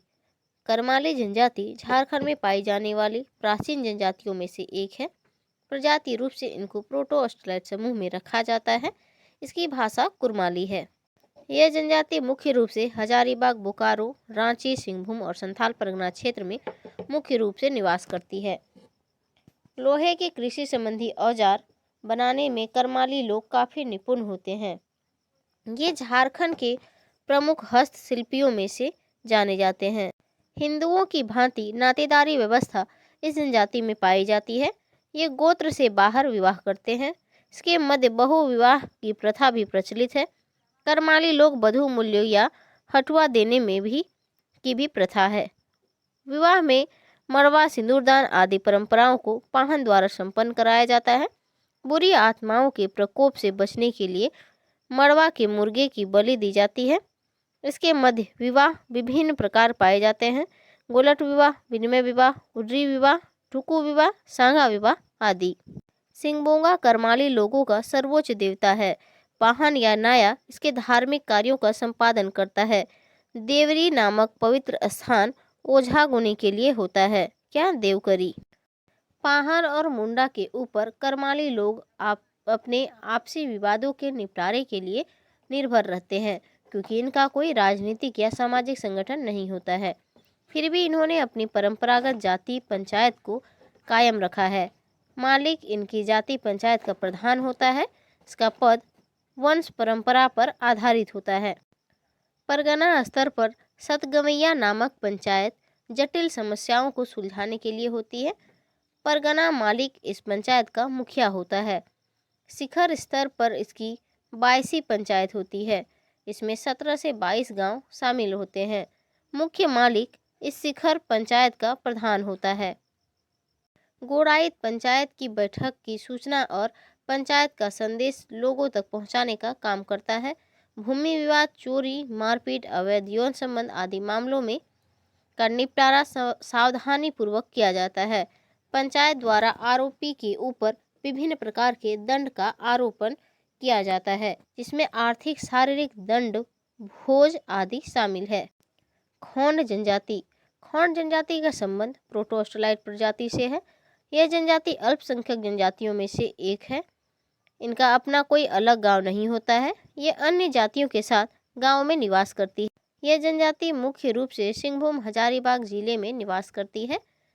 इनकी भाषा को कोंदी कहा जाता है। प्राचीन समय में इसके मध्य नरबलि की प्रथा विद्यमान थी, जिसे मारिया कहा जाता है। सिंगबोंगा खोंड लोगों के सर्वोच्च देवता माने जाते हैं। धरती की ये पूजा करते हैं। इनके अन्य देवी देवताओं में ठाकुर देव, ठाकुर देवी, बूढ़ा देव तथा बूढ़ा देवी शामिल है। इसके अतिरिक्त ये नदी बोंगा, अग्नि बोंगा एवं चंद्र बोंगा आदि पर विश्वास करते हैं तथा उन्हें देवी देवताओं के रूप में पूजते हैं। खोंडा जनजाति 3 उपसमूहों में विभाजित है: कुहिया, डोंगारिया तथा देसिया।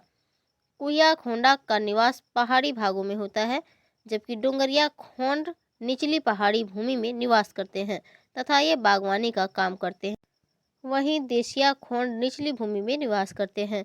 कुहिया तथा डोंगरिया खोंडा द्वारा पोड़चा नामक स्थानांतरणशील कृषि और मजदूरी पर आधारित है। सभी खोंड परिवारों के आसपास अपनी कृषि योग्य भूमि होती है, जिसे बारी, दोन और टाँड़ में विभक्त किया जाता है। इनके प्रमुख त्योहारों में सरहुल, जितिया, सोहराय, कर्मा, दीपावली, नाबानंद आदि है। नाबानंद त्यौहार अन्य जनजातियों के नवाखानी त्यौहार के जैसा है। इसमें पुराने चावल के स्थान पर नए चावल को पकाते हैं। कंवर जनजाति। कंवर जनजाति झारखंड के पश्चिमी सीमावर्ती पलामू, गुमला और सिमडेगा जिले में निवास करती है। इस जनजाति को झारखंड की 31वें जनजाति के रूप में मान्यता दी गई है। इसकी भाषा कवारसी कहलाती है। कौन की भाषा? कवारसी कहलाती है। इस भाषा में लड़के को चौरा और लड़की को चौरी कहा जाता है। इनकी भाषा इंडो आर्यन परिवार से संबंधित मानी जाती है। वयस्क पुरुष और महिला को क्रमशः डोका तथा डांकी कहा जाता है। विवाह के लिए वर्ग पक्ष के लोगों का वधू ढूंढना कुटमैती कहलाता है। क्या कहलाता है? कुटमैती कहलाता है। कंवर समाज में क्रय विवाह का प्रचलन है। वधू मूल्य को सुखदाम कहा जाता है। सुखदाम में नगद रुपए, वस्त्र के अतिरिक्त 10 खंडी चावल देना होता है, जिसे सुखमोल कहा जाता है। 10 खंडी चावल देना होता है, उसको क्या कहते हैं? सुखमोल कहते हैं।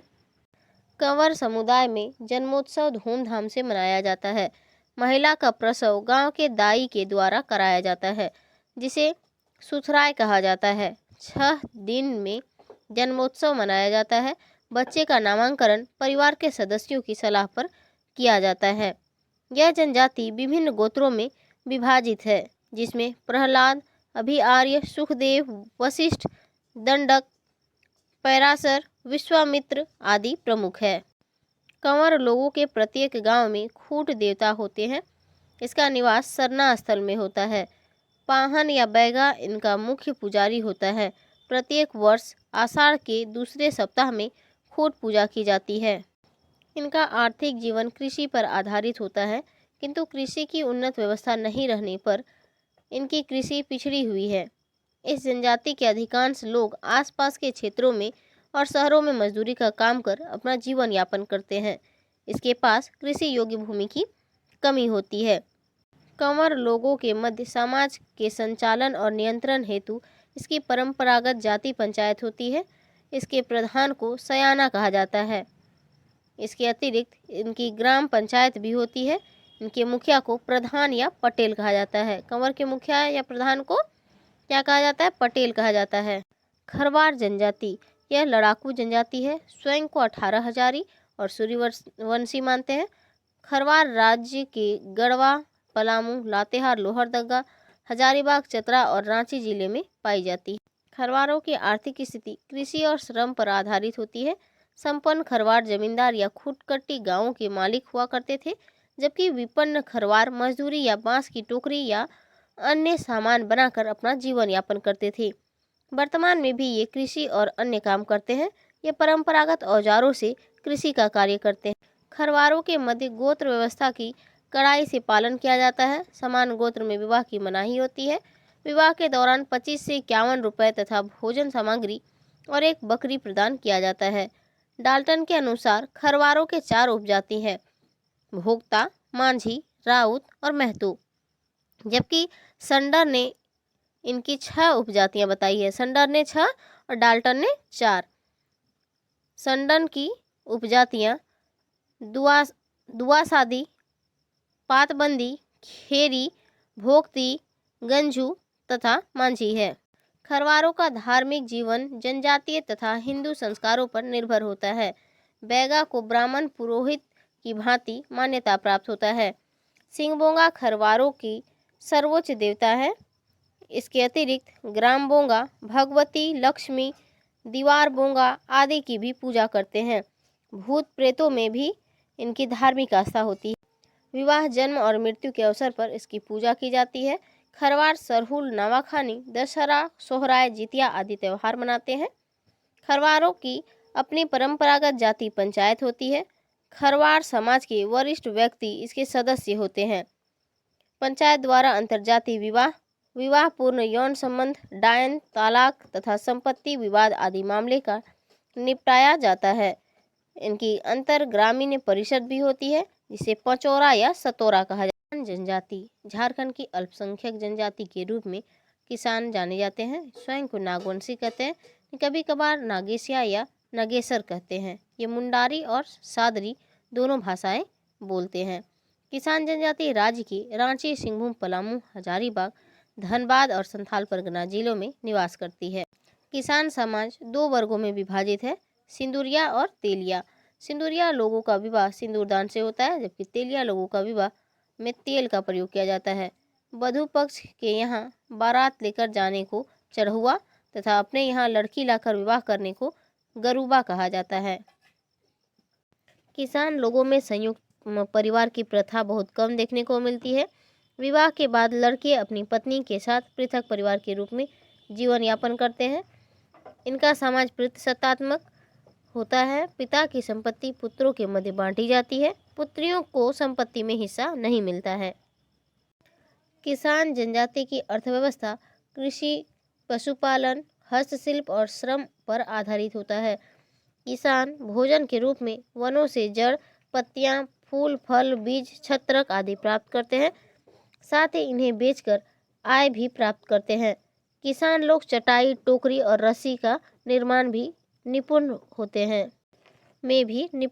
हैं इनके प्रमुख देवी देवताओं में सरना, ग्राम देवता सिंहबोंगा, धरती माता, दुर्गा माँ आदि प्रमुख है। फागुन, नवाखानी, करमा, दिवाली, सोहराय, सरहुल आदि त्योहार किसान द्वारा मनाए जाते हैं। किसान लोगों के गांव में जाति पंचायत तथा ग्राम पंचायत होती है। ग्राम विवादों को सुलझाने के लिए अस्थायी पंचायत बुलाई जाती है। परगना पंचायत का निर्माण लगभग 12 गांवों को मिलाकर होता है। यह गांव के मध्य विवादों को सुलझाने का कार्य करता है। मृत्यु संस्कार में जलाने और दफनाने दोनों प्रकार की विधियां प्रचलित है, लेकिन दफनाने का चलन ज़्यादा है क्योंकि जलाने के पश्चात अस्थियों को गंगा में विसर्जन करना होता है। कोल जनजाति। कोल झारखंड की 32वीं अनुसूचित जनजाति के रूप में जानी जाती है। 2003 ईस्वी में झारखंड सरकार द्वारा इसे अनुसूचित जनजाति का दर्जा प्रदान किया गया। कब? 2003 में। इनका संबंध प्रोटो-ऑस्ट्रेलाइड प्रजाति से है। इसकी भाषा कोल संथाली से मिलती जुलती है। संथाल जनजाति की भांति इस जनजाति के गोत्रों की संख्या 12 है। सोरेन, हासदा, टुडू, हेम्ब्रम, मरांडी, मुर्मू, बेसरा आदि प्रमुख गोत्र है। यह जनजाति दुमका, देवघर, गिरिडीह आदि जिलों में मुख्य रूप से पाई जाती है। लोहा गलाने एवं उनसे सामान बनाने इस जनजाति की परंपरागत व्यवसाय है। गिरिडीह के पीरटांड़ क्षेत्र में यह व्यवसाय अभी भी प्रचलन में है। कोल समाज में गोत्र व्यवस्था का महत्वपूर्ण स्थान है। गोत्र प्रथा के नियमों का उल्लंघन करने पर लड़का लड़की दोनों को समाज से बहिष्कृत किया जाता है।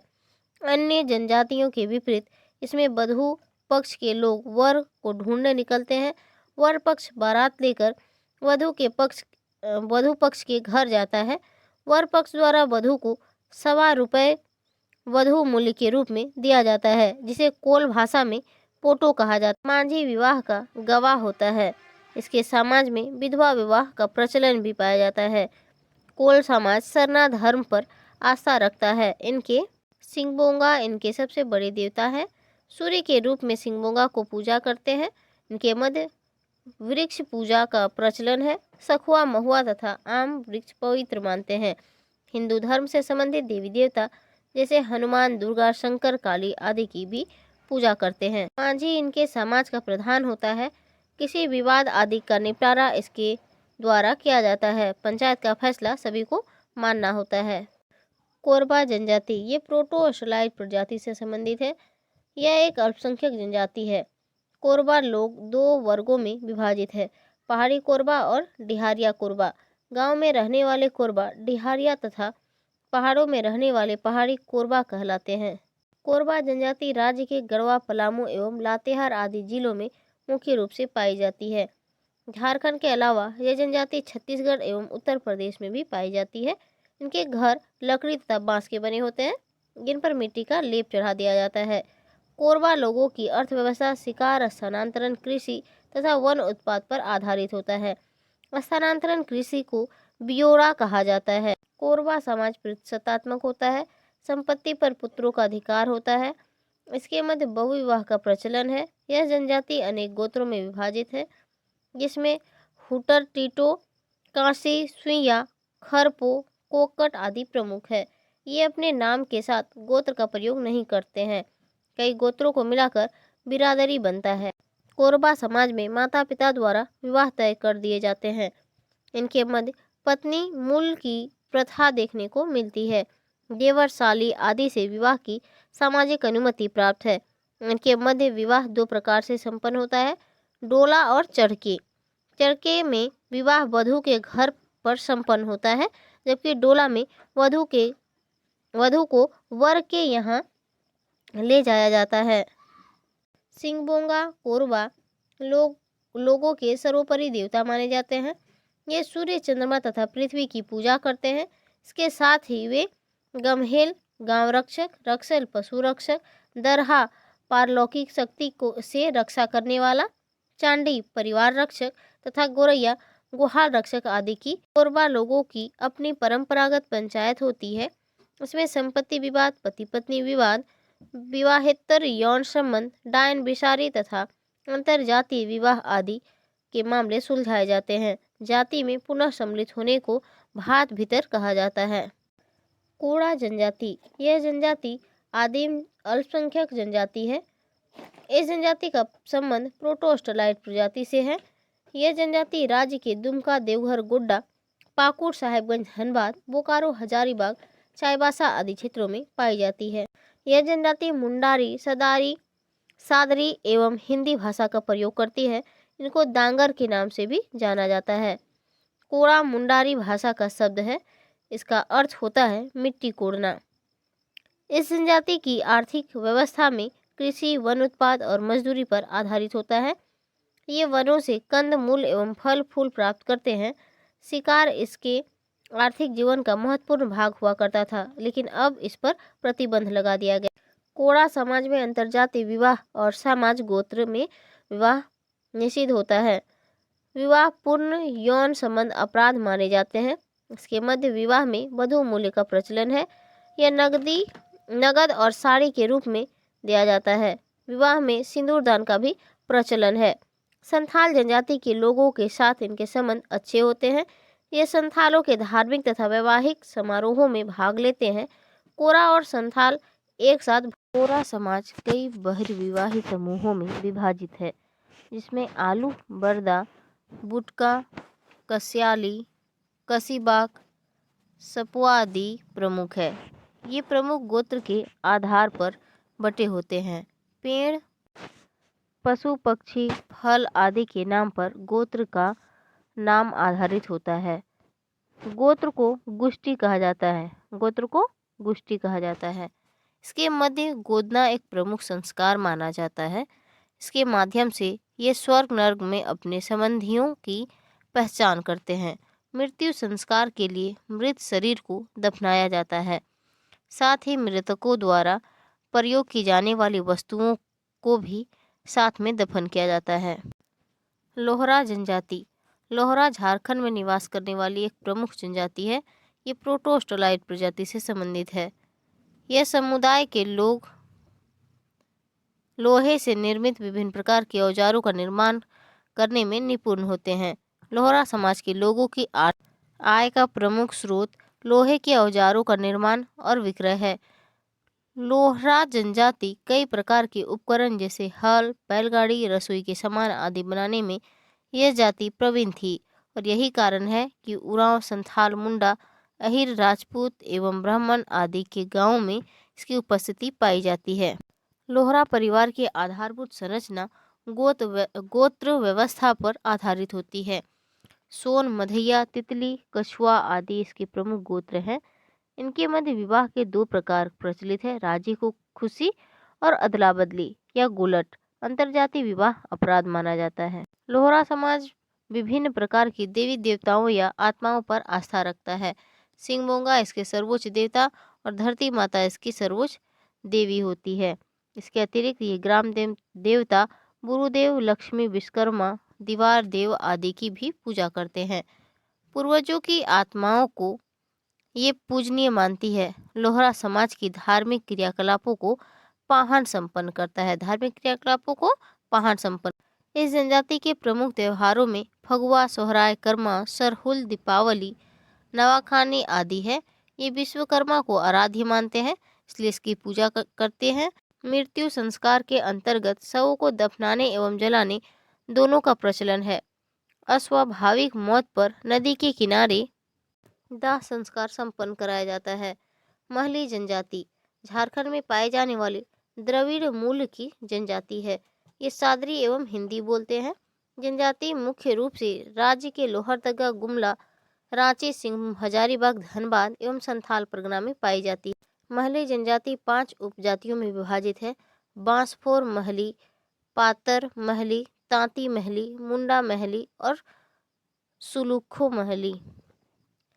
इस जनजाति का संबंध प्रोटोस्टलाइट प्रजाति से है। इसमें भी बी रक्त समूह की प्रधानता पाई जाती है। बांसफोर महली का व्यवसाय टोकरी बनाना है।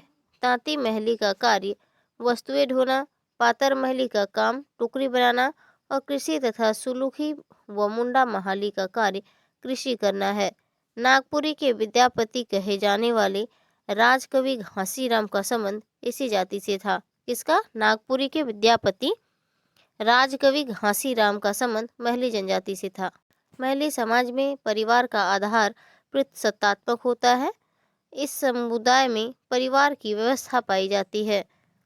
परिवार में माता पिता एवं अविवाहित बच्चे होते हैं। महली समाज में तलाक और विधवा दोनों का प्रचलन। तलाक के लिए पंचायत की अनुमति आवश्यक होती है। महली समाज में समान गोत्र में विवाह की मनाही होती है।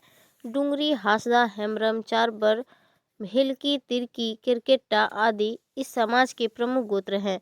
महली समाज में विवाह के दो प्रकार प्रचलित है, राजी खुशी और गोलट विवाह। इसमें वधू मूल्य की प्रथा का प्रचलन है। विवाह के लिए प्रस्ताव ले जाने वाले बरतुहार को रायबुर कहा जाता है। सिंदूरदान के पूर्व वधू मूल्य, जिसे पौन टका कहा जाता है, वर के पिता द्वारा वधू के पिता को दिया जाता है। महली सूर्य देवी। सूर्य पूजा बैसाख महीने में जाहिर थान में किया जाता है। महिलाएं भी इस पूजा में शामिल होती है। यह पूजा प्रत्येक महली गांव में 12 वर्षों के पश्चात गांव तथा ग्रामीण के कल्याणों के लिए किया जाता है। इसके अतिरिक्त ये ग्राम देव, दीवार देव, पितर देव, गुरुदेव, वन्य देव आदि की भी पूजा करते हैं। इनका धार्मिक गुरु पाहन या बैगा होता है। धार्मिक गुरु पाहन या बैगा। भादो महीने में मनसा पूजा, छाता पूजा किया जाता है। इसके अतिरिक्त महली लोग कर्मा, सोहराय, सरहुल, नावाखानी आदि त्योहार भी मनाते हैं। माल पहाड़िया जनजाति। माल पहाड़िया जनजाति की दो प्रमुख शाखाओं में से एक है। माल पहाड़िया प्रोटो ऑस्ट्रेलाइड प्रजाति से संबंधित है। इसकी भाषा मालतो कहा जाता है। मालतो द्रविड़ परिवार की भाषा मानी जाती है। यह जनजाति मुख्य रूप से राज्य के ग्राम दुमका, गोड्डा, देवघर, पाकुड़ और जामताड़ा जिलों में निवास करती है। माल पहाड़िया जनजाति के लोगों के जीविका के साधन शिकार, खाद्य संग्रह और झूम कृषि है।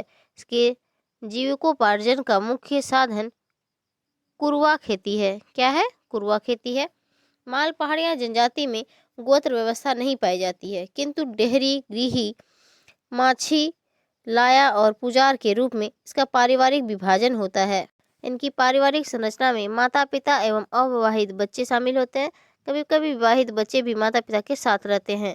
दुमका जिले में माता पिता से अलग रहने वाले परिवार अधिकांशतः देखे जाते हैं। माल पहाड़िया जनजाति में विवाह हेतु माता पिता पक्ष से 3 पीढ़ी रिश्तों को वर्जित माना जाता है। पुत्र के वयस्क हो जाने पर पिता अगुआ या सिथुदार नियुक्त करते हैं। वधू मूल्य के रूप में पौन टका या बंदी देना पड़ता है। वधू मूल्य को पौन टका या बंदी कहते हैं।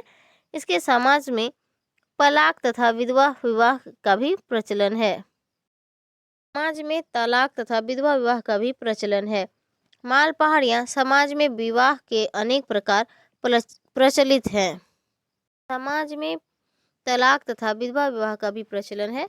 माल पहाड़िया समाज में विवाह के अनेक प्रकार प्रचलित है, जैसे कन्या मूल विवाह, प्रेम विवाह, गोलट विवाह, सेवा विवाह, दत्तक विवाह आदि। इसके मध्य कन्या विवाह का अधिक प्रचलन है। माल पहाड़िया मृत्यु के बाद का जीवन भी आस्था रखते हैं। इसका कारण सभी अवसरों पर पूर्वजों को याद किया जाता है तथा उसकी पूजा की जाती है। माल पहाड़िया लोगों में के सर्वोच्च देवता धरती ग्रामीण गोसाई है। ये देवता किसी वृक्ष के नीचे एक पत्थर के रूप में होते हैं। इनकी सबसे महत्वपूर्ण पूजा माघी पूजा है। इसे सार्वजनिक रूप से मनाया जाता है। इनके पुजारी डेहरी या नाडो होते हैं। डेहरी या नाडो कहलाता है। बीजी एराई पूजा ज्येष्ठ महीने में खेतों में बीज रोपण के समय की जाती है। वहीं गंगी पूजा भादों के महीने में की जाती है। इस जनजाति की मृत्यु संस्कार में शवों को दफनाया जाता है। इस दिन के पश्चात श्राद्ध क्रम होता है। इसे कमान कहा जाता है। इस दिन भोज का भी आयोजन किया जाता है। सोरिया पहाड़िया जनजाति। पहाड़िया जनजाति की 2 शाखाएं हैं, सोरिया पहाड़िया और माल पहाड़िया। प्रजातीय दृष्टि से यह जनजाति प्रोटो ऑस्ट्रेलाइड समूह से संबंधित रखते हैं। इन्हें मलेर भी कहा जाता है। इसकी भाषा मालतो द्रविड़ परिवार से संबंधित है। सौरिया पहाड़िया मुख्य रूप से संथाल परगना के साहिबगंज, पाकुड़ एवं गोड्डा में निवास करते हैं। इसके आवास पहाड़ियों पर एक कतार में एक दूसरे के समानांतर होते हैं। इसके आवास को आ के नाम से जाना जाता है। इस जनजाति में गोत्र व्यवस्था नहीं पाया जाता है। अन्य जनजातियों की भांति इनका समाज भी प्रतिसत्तात्मक होता है। इनके मध्य 3 पीढ़ियों का रिश्तेदारी में विवाह वर्जित है। इसके समाज में विधवा विवाह का भी प्रचलन है। विवाह अगुआ के माध्यम से तय किया जाता है, जिसे सीथू कहा जाता है। इसमें कन्या मूल 2 प्रकार का होता है, पौन और बांडी। सौरिया पहाड़िया जनजाति का आर्थिक आधार झूम कृषि, इसे कुरवा कहा जाता है। झूम कृषि को कुरवा कहा जाता है। एक कुरवा की अवधि 3 वर्षों की होती है। इसके पश्चात यह 5 वर्षों तक खाली रहता है, उससे उर्वरता बरकरार रहती है। यह जनजाति विभिन्न प्रकार की देवी देवताओं की पूजा करते हैं, जिसमें राजेई गोसाई छलन, पो गोसाई, द्वारा गोसाई, काल गोसाई और ओटंगा प्रमुख है। जब गांव में कोई विपत्ति आती है तो ये राजेई गोसाई की पूजा करते हैं। छलन प्रकृति आपदाओं से रक्षा करने वाले देवता हैं। पो गोसाई मार्ग के देवता तथा द्वारा गोसाई घर की रक्षा करने वाले हैं। किसी शिकार आदि में जाने से पहले ओटंगा की पूजा की जाती है।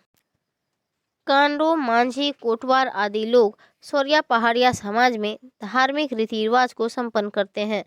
सौरिया समाज में धंधरा पूजा, बाजरा पूजा, आदा नाडू की पूजा तथा सलियानी पूजा आदि का प्रचलन है।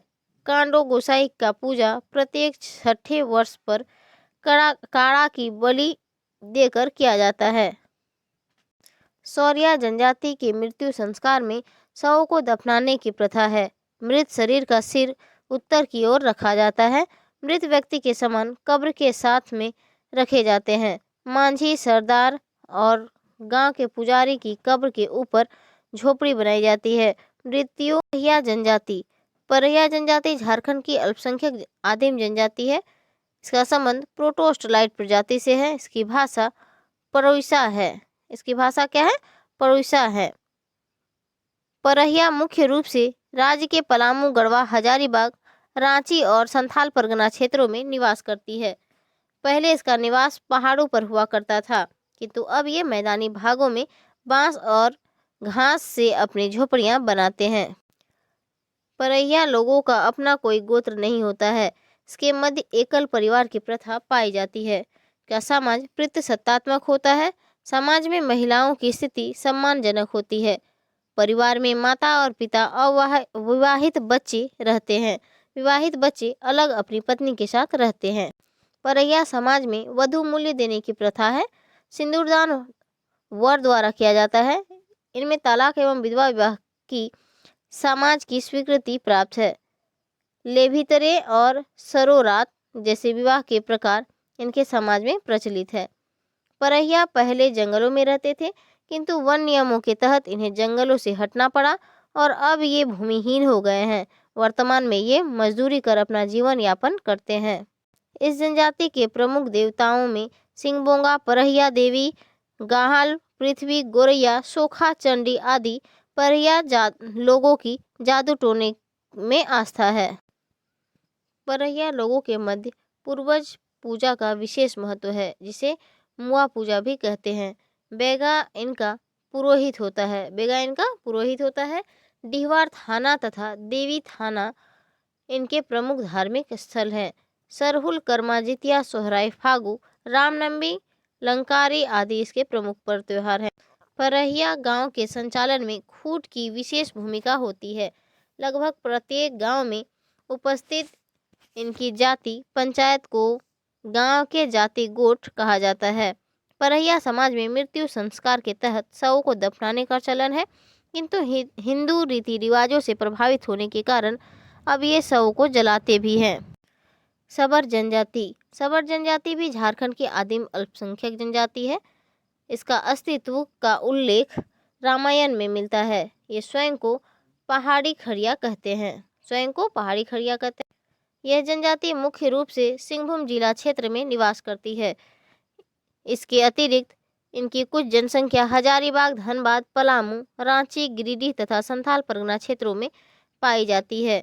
सबर जनजाति मुख्य रूप से 4 उपभागों में विभाजित है: छार, बासु, जायतापति और जहारा।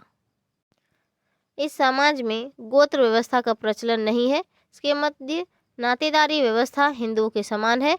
इस समाज में भाभी से विवाह का सरोरात तथा साली से विवाह को लेबीलात कहा जाता है। भाभी से विवाह को सरोरात तथा साली से विवाह को लेबीलात कहा जाता है। परिवार केंद्रीकृत होता है जिसमें माता पिता और अविवाहित बच्चे शामिल होते हैं। इसके मध्य एकल विवाह का प्रचलन है, लेकिन बहुविवाह के भी उदाहरण देखे जाते हैं। किसी दंपत्ति के निसंतान होने पर गोद लेने की भी परंपरा है। इसके बीच शादी विवाह रिश्तेदारी के आधार पर तय की जाती है। विवाह तय करने में कन्यादान प्रथा प्रचलित है। क्या है? कन्यादान की प्रथा प्रचलित है। विवाह का प्रस्ताव वर पक्ष की ओर से आता है। इसके मध्य बाल विवाह का प्रचलन देखा जा सकता है। सबर जनजाति की अपनी पंचायत व्यवस्था होती है। इसका प्रधान मुखिया कहलाता है। इसकी सहायता के लिए गुणायत होते हैं।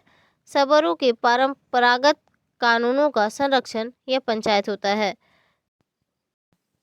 इस जनजाति का आर्थिक जीवन मजदूरी, वनों के फल फूल तथा कंदमूल पर आधारित होता है, जबकि कुछ सबर आने के पास धान, मक्का और बाजरे की खेती करते हैं। इसके पास अपना निजी हल बैल नहीं होता है। सबर लड़की का रजस्वला प्रारंभ होने पर घी पूरो नामक अनुष्ठान किया जाता है। ढालवम क्षेत्र के सबरों की संस्कृति हिंदुओं के समान दिखाई देती है।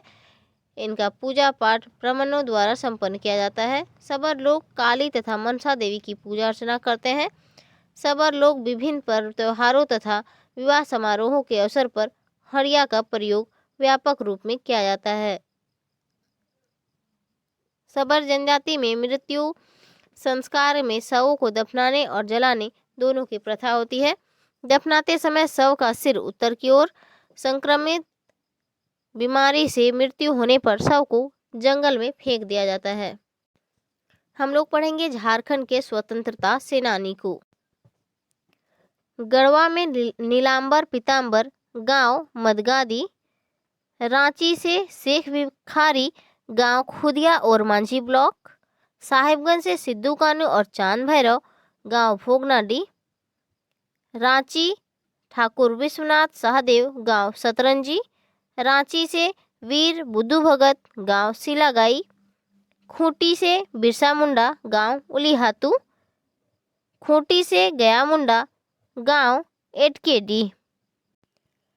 लातेहार पांडे गणपत राय, गांव भौरो। गुमला तेलंगा खड़िया, गांव मुरगू सिसई। गुमला टाना जतरा भगत, गांव चिंगरी नवाटोली। रांची टिकैत उमराव सिंह, गांव खटंगा और मांझी ब्लॉक। सरायकेला खरसावा दीवा किशुन, गांव गुमितपुर। हम लोगों ने मैप के द्वारा देखा कि झारखंड के किस किस जिले से कौन कौन से स्वतंत्रता सेनानी संबंधित हैं। हम लोग एक एक करके झारखंड के विभिन्न स्वतंत्रता सेनानी के बारे में जानेंगे। चलिए पढ़ते हैं तिलका मांझी को। तिलका मांझी का संबंध संथाल जनजाति से था। इसका जन्म 1750 ईस्वी तिलकपुर गांव में हुआ था। भागलपुर के निकट बंचरी जोर नामक स्थान से तिलका मांझी संगठन बनाकर अंग्रेजों के विरुद्ध लड़ाई प्रारंभ किया। 1773 ईस्वी में क्लीवलैंड राजमहल क्षेत्र का सुप्रिंटेंडेंट बन गया। क्लीवलैंड ने 1 वर्ष के अंदर पहाड़िया गांवों के सरदारों को अपने पक्ष में कर लिया। इसने 1300 पहाड़िया लोगों की सैन्य टुकड़ी का निर्माण किया।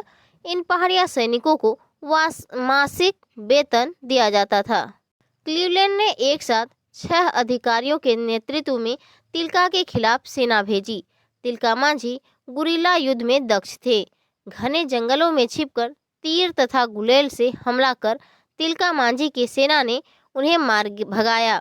तिलका मांझी तेलियागढ़ी मार्गों तथा कहलगांव में सरकारी खजानों में लूटपाट कर गरीबों में बांट दिया। 1784 ईस्वी में तिलका मांझी ने खुले तौर पर भागलपुर पर आक्रमण किया। 13 जनवरी 1784 ईस्वी को एक पेड़ की आड़ लेकर क्लीवलैंड को अपने तीर का शिकार बनाया। इस घटना से अंग्रेजी सेना में हलचल मच गई। अपनी जीत का जश्न मना रहे तिलका मांझी एवं उनके सरदारों पर आयर कुट तथा अंग्रेज समर्थित पहाड़िया सेना के सरदारों ने अचानक हमला किया। इनमें अनेक लोग मारे गए। इस हमले में तिलका मांझी बचकर निकल गए। हमले से बचने के बाद तिलका मांझी सुल्तानगंज की पहाड़ियों में जा छिपे। अपने नेतृत्व शक्ति के आधार पर पुनः सैन्य टुकड़ी का गठन किया।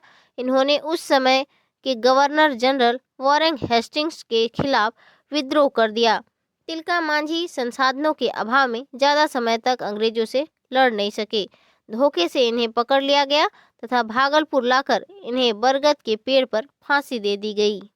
सिद्धू कानू जुलाई 1855 ईस्वी में संथाल विद्रोह का बिगुल बजाया। प्रारंभ में यह विद्रोह सरकार विरोधी नहीं था, किंतु जब संथालों ने देखा कि सरदार भी जमींदार एवं महाजनों का पक्ष ले रही है तो इनका क्रोध सरकार पर भी टूट पड़ा। सिद्धू कानू के पिता का नाम चुन्नू मांझी था। चुन्नू मांझी के 4 पुत्र सिद्धू, कानू, चांद एवं भैरव थे। सिद्धू का जन्म 1815 ईस्वी एवं कान्हू का जन्म 1820 ईस्वी में हुआ था। चांद और भैरव की जन्म की तिथि ज्ञात नहीं है। बाहर आए व्यापारियों द्वारा व्यापार में बेईमानी व बेरहमी से कर्ज वसूली तथा अंग्रेजों द्वारा मालगुजारी बढ़ा देने और साथ ही मालगुजारी समय पर नहीं देने के कारण जमीन की नीलामी से असंतोष फैल गया। सिद्धू कानू को वीरभूम के रांगा ठाकुर ने भी इन्हें ब्रिटिश सरकार के खिलाफ विद्रोह के लिए प्रेरणा दी। संथालों को एकजुट करने के लिए सिद्धू कानू ने संथाली परंपराओं को अपनाने पर जोर दिया। सिद्धू ने संथालों को बताया कि उसे संथालों की कुल देवी जाहिर एरा तथा मरांग गुरु के दर्शन हुए हैं तथा उन्हें आदेश मिला है कि अबुआ राज स्थापित करने के लिए अंग्रेजों को मार भगाए। सिद्धू ने आंदोलन प्रारंभ करने से लेकर पगनाडी गांव में 30 जून 1855 ईस्वी की मध्य रात्रि में मांझियों को निमंत्रित किया। आयोजन स्थल पर लगभग 20,000 लोगों की भीड़ उमड़ पड़ी। इस विशाल जनसभा में सिद्धू ने यह घोषणा की कि करो या मरो, अंग्रेजों हमारी माटी छोड़ो। संथालों ने इस बैठक में सिद्धू को राजा, कान्हू को मंत्री, चांद को प्रशासक तथा भैरव को सेनापति चुना। पाकुड़ परगना के राजमहल पर लगभग 20,000 संथाल विद्रोही ने आक्रमण कर उसे अपने नियंत्रण में ले लिया। फुदनीपुर तथा कदम सागर आदि स्थानों से अंग्रेजों को मार भगाया गया। नील के ठेकेदारों की कोठियों को जब्त कर लिया गया। आंदोलनकारी सिद्धू कानू ने नेतृत्व में मुर्शिदाबाद जिले की ओर बढ़े तथा कदम सागर स्थित इंडिगो फैक्ट्री में आग लगा दी। संथाल विद्रोही महेशपुर के राजा के महल पर अधिकार करने के लिए आगे बढ़े, लेकिन यहाँ 7वीं नेटिव इन्फेंट्री ने 3,000 संथाल आंदोलनकारियों को पराजित किया। सिद्धू कानू एवं भैरव वहां से भाग निकले। अंग्रेजी सेना ने भगनाडी को जला दिया तथा चुन्नी मांझी की हत्या कर दी। बरहेत को अपने अधिकार में ले लिया गया। संपूर्ण भागलपुर कमिश्नरी में संथाल विद्रोह को नियंत्रित करने के लिए मार्शल लॉ लागू कर दिया गया। चांद और भैरव बरहेत की लड़ाई में शहीद हुए। लालच और धोखे से उपराबंदी गांव के पास कान्हू को गिरफ्तार किया गया। कुछ समय पश्चात सिद्धू को भी पकड़ लिया गया। 26 जुलाई 1856 को सिद्धू एवं कान्हू को फांसी की सजा दी गई। सिद्धू को बरहेत में तथा कान्हू को भगनाडी में फांसी दी गई। सिद्धू की पत्नी सुमी की भी इस विद्रोह में महत्वपूर्ण भूमिका रही। बिरसा मुंडा 15 नवंबर 1875 ईस्वी को तत्कालीन रांची जिले के अर्की प्रखंड के अंतर्गत उलीहातू नामक गांव में हुआ था। इनके पिता का नाम सुगना मुंडा और माता का नाम करमी था। कृषि की स्थिति एवं इस व्यवसाय से जुड़े लोगों की दयनीय स्थिति से बिरसा मुंडा की मानसिकता में जमींदार विरोधी भावना क्रमशः बढ़ती गई और बिरसा लोगों के मध्य लोकप्रियता होते चले गई। की स्थिति इस व्यवसाय से जुड़े लोगों की दयनीय स्थिति से बिरसा मुंडा की मानसिकता में जमींदार विरोधी भावना क्रमशः बढ़ती गई और बिरसा लोगों के मध्य लोकप्रिय होते चले गए। आदिवासियों को राजनीतिक एवं सामाजिक रूप से मजबूत करने के लिए कई जीवन शैलियाँ एवं शिक्षा की शुरुआत बिरसा ने चलकद नामक गांव से शुरू किया। अब इन्हें धरती आबा या धरती पिता के नाम से जानने लगा। अब इन्हें धरती आबा या धरती पिता के नाम से जाना जाने लगा। ईसाई मिशनरी के खिलाफ बिरसा ने विद्रोह कर दिया। बिरसा का यह मत था कि मिशनरियों ने मुंडा समाज के दो भाग में बांट दिया है। बिरसा के आंदोलन ने धीरे धीरे जन आंदोलन का रूप धारण कर लिया। सरदारों की सहभागिता इस आंदोलन में होने लगी। सरदारों के इस आंदोलन से जुड़ने से आंदोलन का वास्तविक स्वरूप ही बदला। 23 अगस्त 1895 ईस्वी को चलकद में गिरफ्तार कर लिया गया। दंगा भड़काने के आरोप में 19 नवंबर 1895 ईस्वी को इन्हें 2 वर्षों की कठोर कारावास की सजा प्रदान की गई।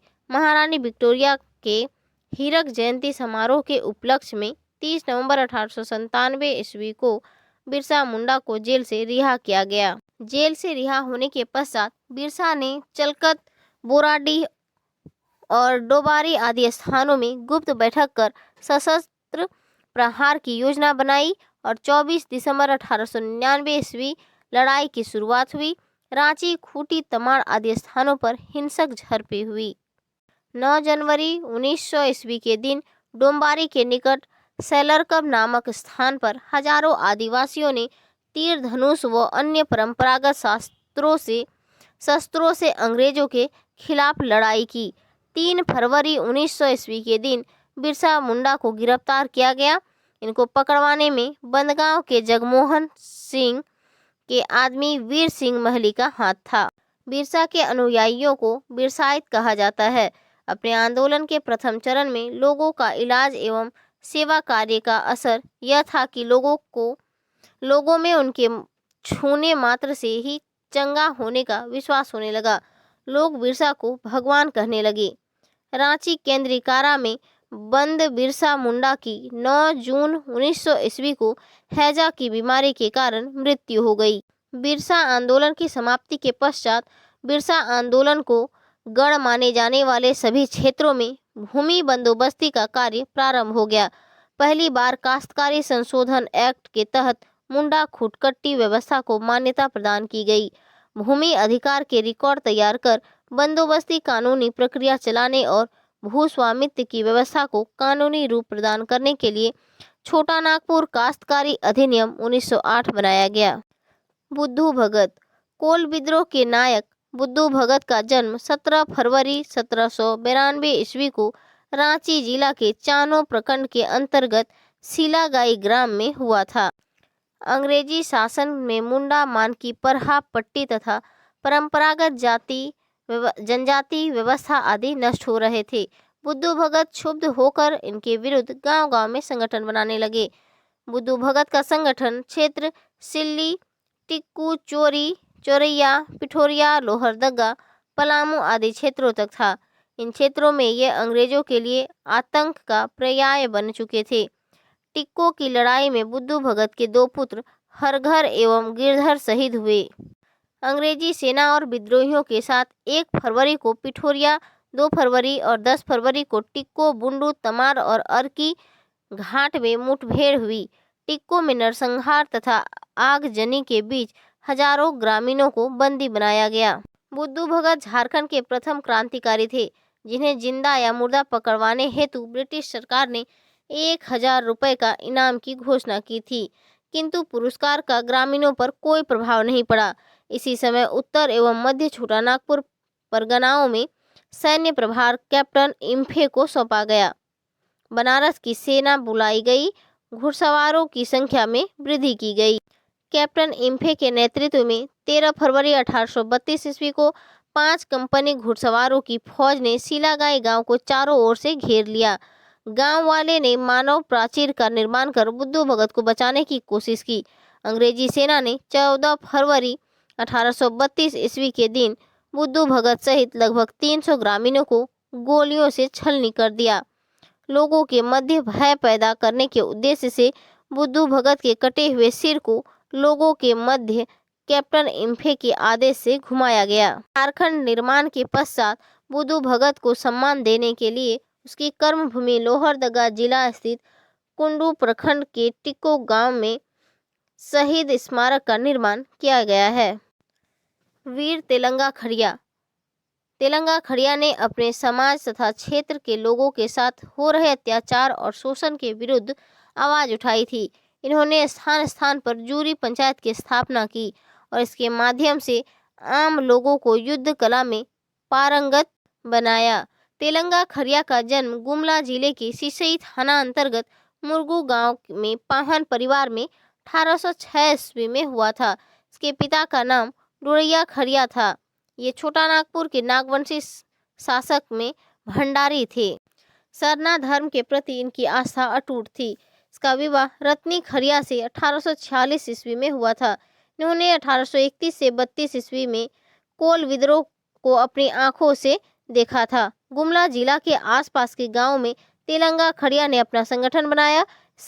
इस संगठन को जूरी के नाम से जाना जाता है। इसका संगठन मुरगू, डोईसा, जूरा, सोसो, निमटोली, बंदोरी, महाबुआंग तथा कुम्हारी आदि गांव में है। बसिया थाना अंतर्गत कुम्हारी गांव को जूरी पंचायत में लोगों को संबोधित करने के दौरान तेलंगा खड़िया को गिरफ्तार किया गया तथा इन्हें कलकत्ता जेल भेजा गया। कई वर्षों तक जेल में रहने के पश्चात तेलंगा गांव लौट आए।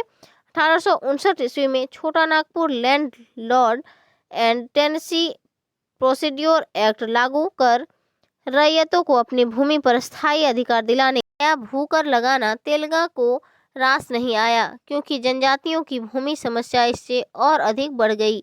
तेलंगा ने अपना प्रशिक्षण कार्यक्रम पुनः प्रारंभ कर दिया।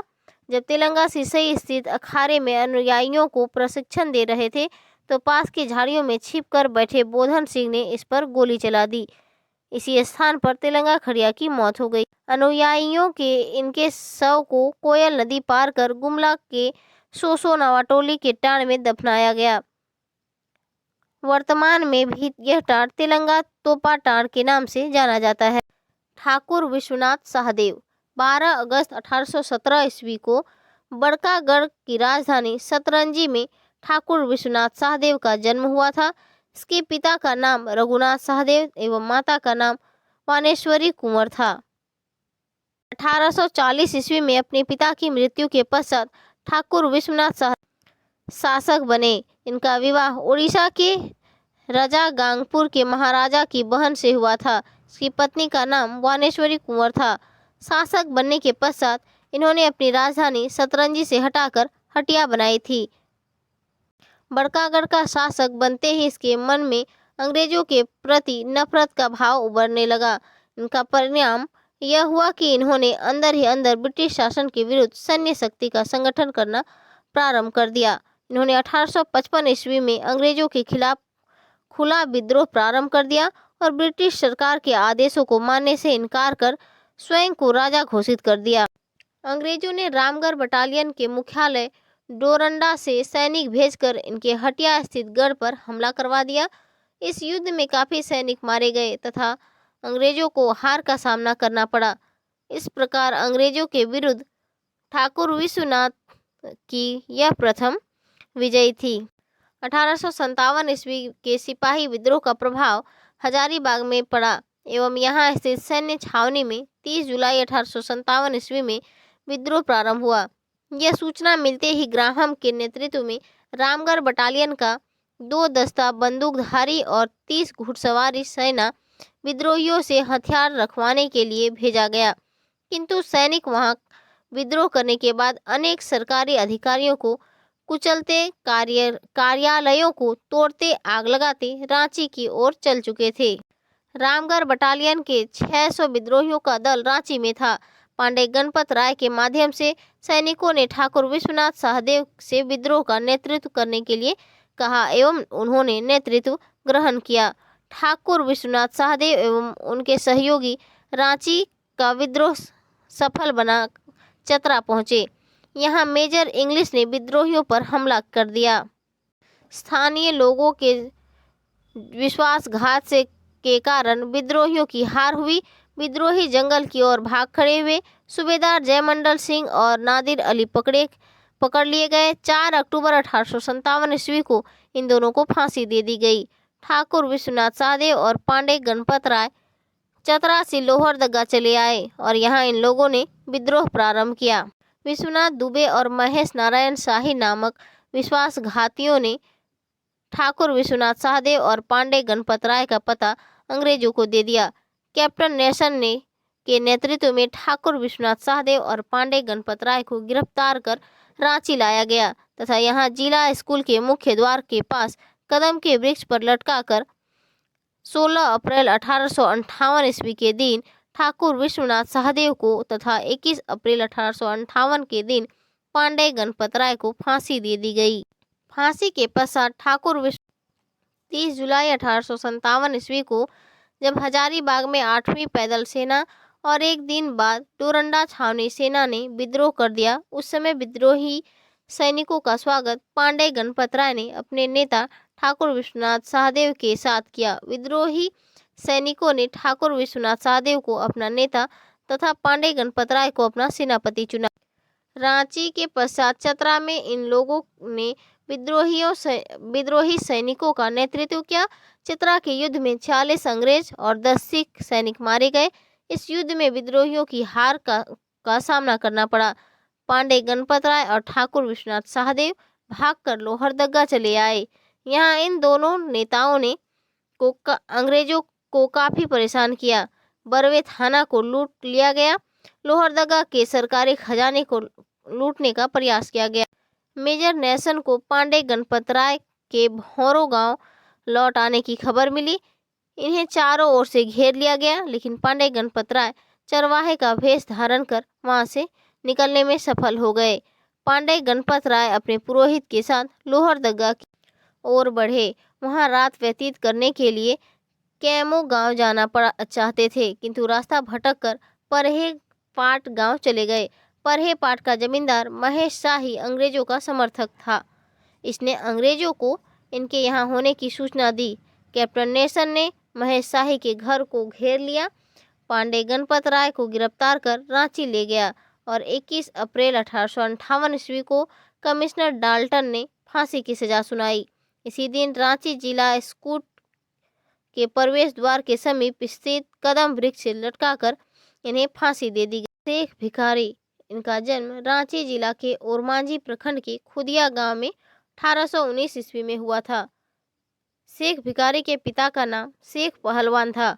यह 12 गांवों के जमींदार थे। जमींदारी के कार्यों के अलावा शेख भिखारी युद्ध कला और घुड़सवारी में भी निपुण थे। इनकी खूबियों की वजह से खटंगा के राजा टिकैत उमराव सिंह ने इन्हें अपना दीवान और भंडारी नियुक्त किया। 1857 ईस्वी के विद्रोह में शेख भिखारी ने टिकैत उमराव सिंह के साथ भाग लिया। 30 जुलाई 1857 ईस्वी को प्रारंभ हुए हजारीबाग के सिपाही विद्रोह में शामिल सैनिकों तथा जेल से आज़ाद हुए संथाल विद्रोह के कैदियों से बिगड़े माहौल को शांत करने के पश्चात कैप्टन मैकडोनाल्ड को रांची जाने का आदेश दे दिया गया। चुटुपालू घाटी होकर रांची जाने वाली मार्ग को अवरुद्ध कर दिया गया। शेख भिखारी एवं टिकैत उमराव सिंह के अंग्रेजी फौजों ने रोकने के लिए चुटुपालू के कई पुल तोड़ डाले, रास्ते में वृक्षों को काट दिया। शेख भिखारी और उमराव सिंह की सेना भी अंग्रेजों को गोलीबारी कर रही थी, किंतु इसके साधन सीमित थे। दूसरे रास्ते से अंग्रेजी सेना इन तक पहुंच गई और इन्हें जनवरी 1858 ईस्वी के दिन गिरफ्तार कर लिया गया और अगले ही दिन 7 जनवरी को चुटुपालू घाटी में इनको फांसी की सजा दी गई। टिकैत उमराव सिंह का जन्म रांची जिले के ओरमांझी प्रखंड के खटंगा गांव में हुआ था। यह बनगांव के राज परिवार से संबंधित थे। 1857 ईस्वी के विद्रोह के समय टिकैत उमराव सिंह, घासी तथा दीवान शेख भिखारी तीनों मिलकर चुटुपालू घाटी तथा चारू घाटी में अंग्रेजी सेना को प्रवेश करने से रोक दिया था। हजारीबाग और रांची के पश्चात राज्य में 1857 का प्रथम जन विद्रोह चुटुपालू घाटी से प्रारंभ हुआ। ऐसा मानना चाहिए यह विद्रोह बहुत ही प्रचंड हो गया था। ब्रिटिश सैनिकों ने स्थानीय राजाओं और जमींदारों की सहायता से 20 सितंबर को रामगढ़ से रांची की ओर प्रस्थान किया था। मेजर इंग्लिश जब डोरंडा पहुंचे तो वहां बिल्कुल खाली था। यह देखकर अंग्रेज अधिकारी ने विद्रोहियों की खोज शुरू कर दी। इसी क्रम में उमराव सिंह के भाई घासी को गिरफ्तार कर लिया, लोहरदगा जेल भेज दिया गया। यहीं पर घासी सिंह की मृत्यु हो गई। टिकैत उमराव सिंह एवं शेख भिखारी को जल्द ही अंग्रेजी सेना ने गिरफ्तार कर लिया। इस सूचना को फैलते ही लोग एकत्र होने लगे। बढ़ती जा रही भीड़ को देखकर अंग्रेज घबरा उठे।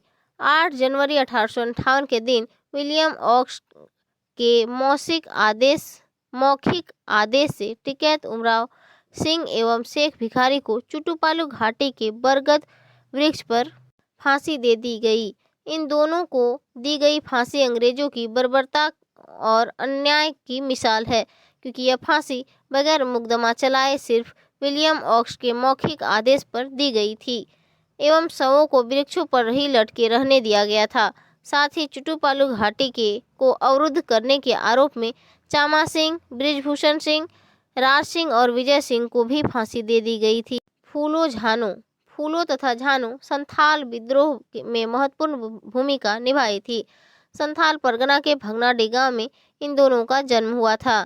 फूलो तथा झानो 1855 के संथाल विद्रोह के नायक सिद्धू कानू तथा चांद भैरव की सगी बहन थी।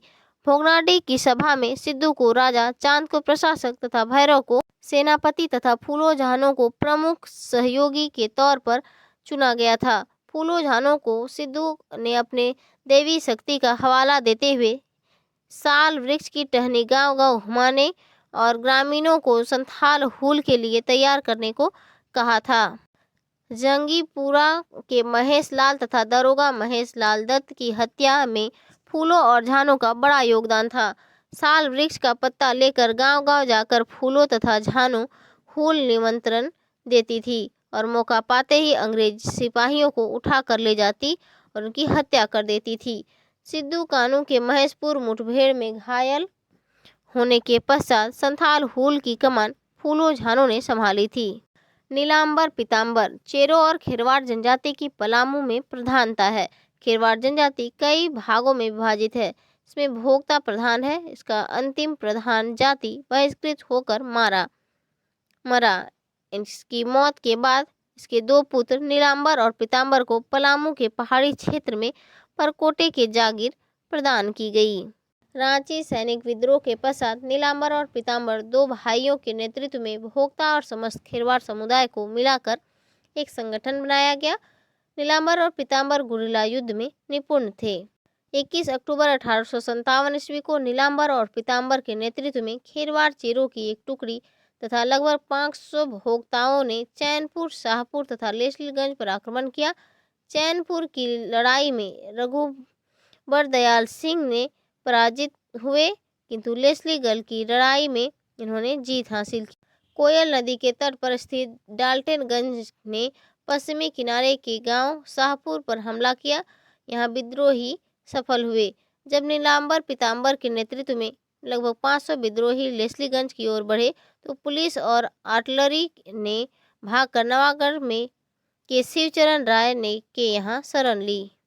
9 जनवरी 1857 ईस्वी को रामगढ़ कैवेलरी और सिख वॉलंटियर के साथ लेस्लीगंज के लिए प्रस्थान किया।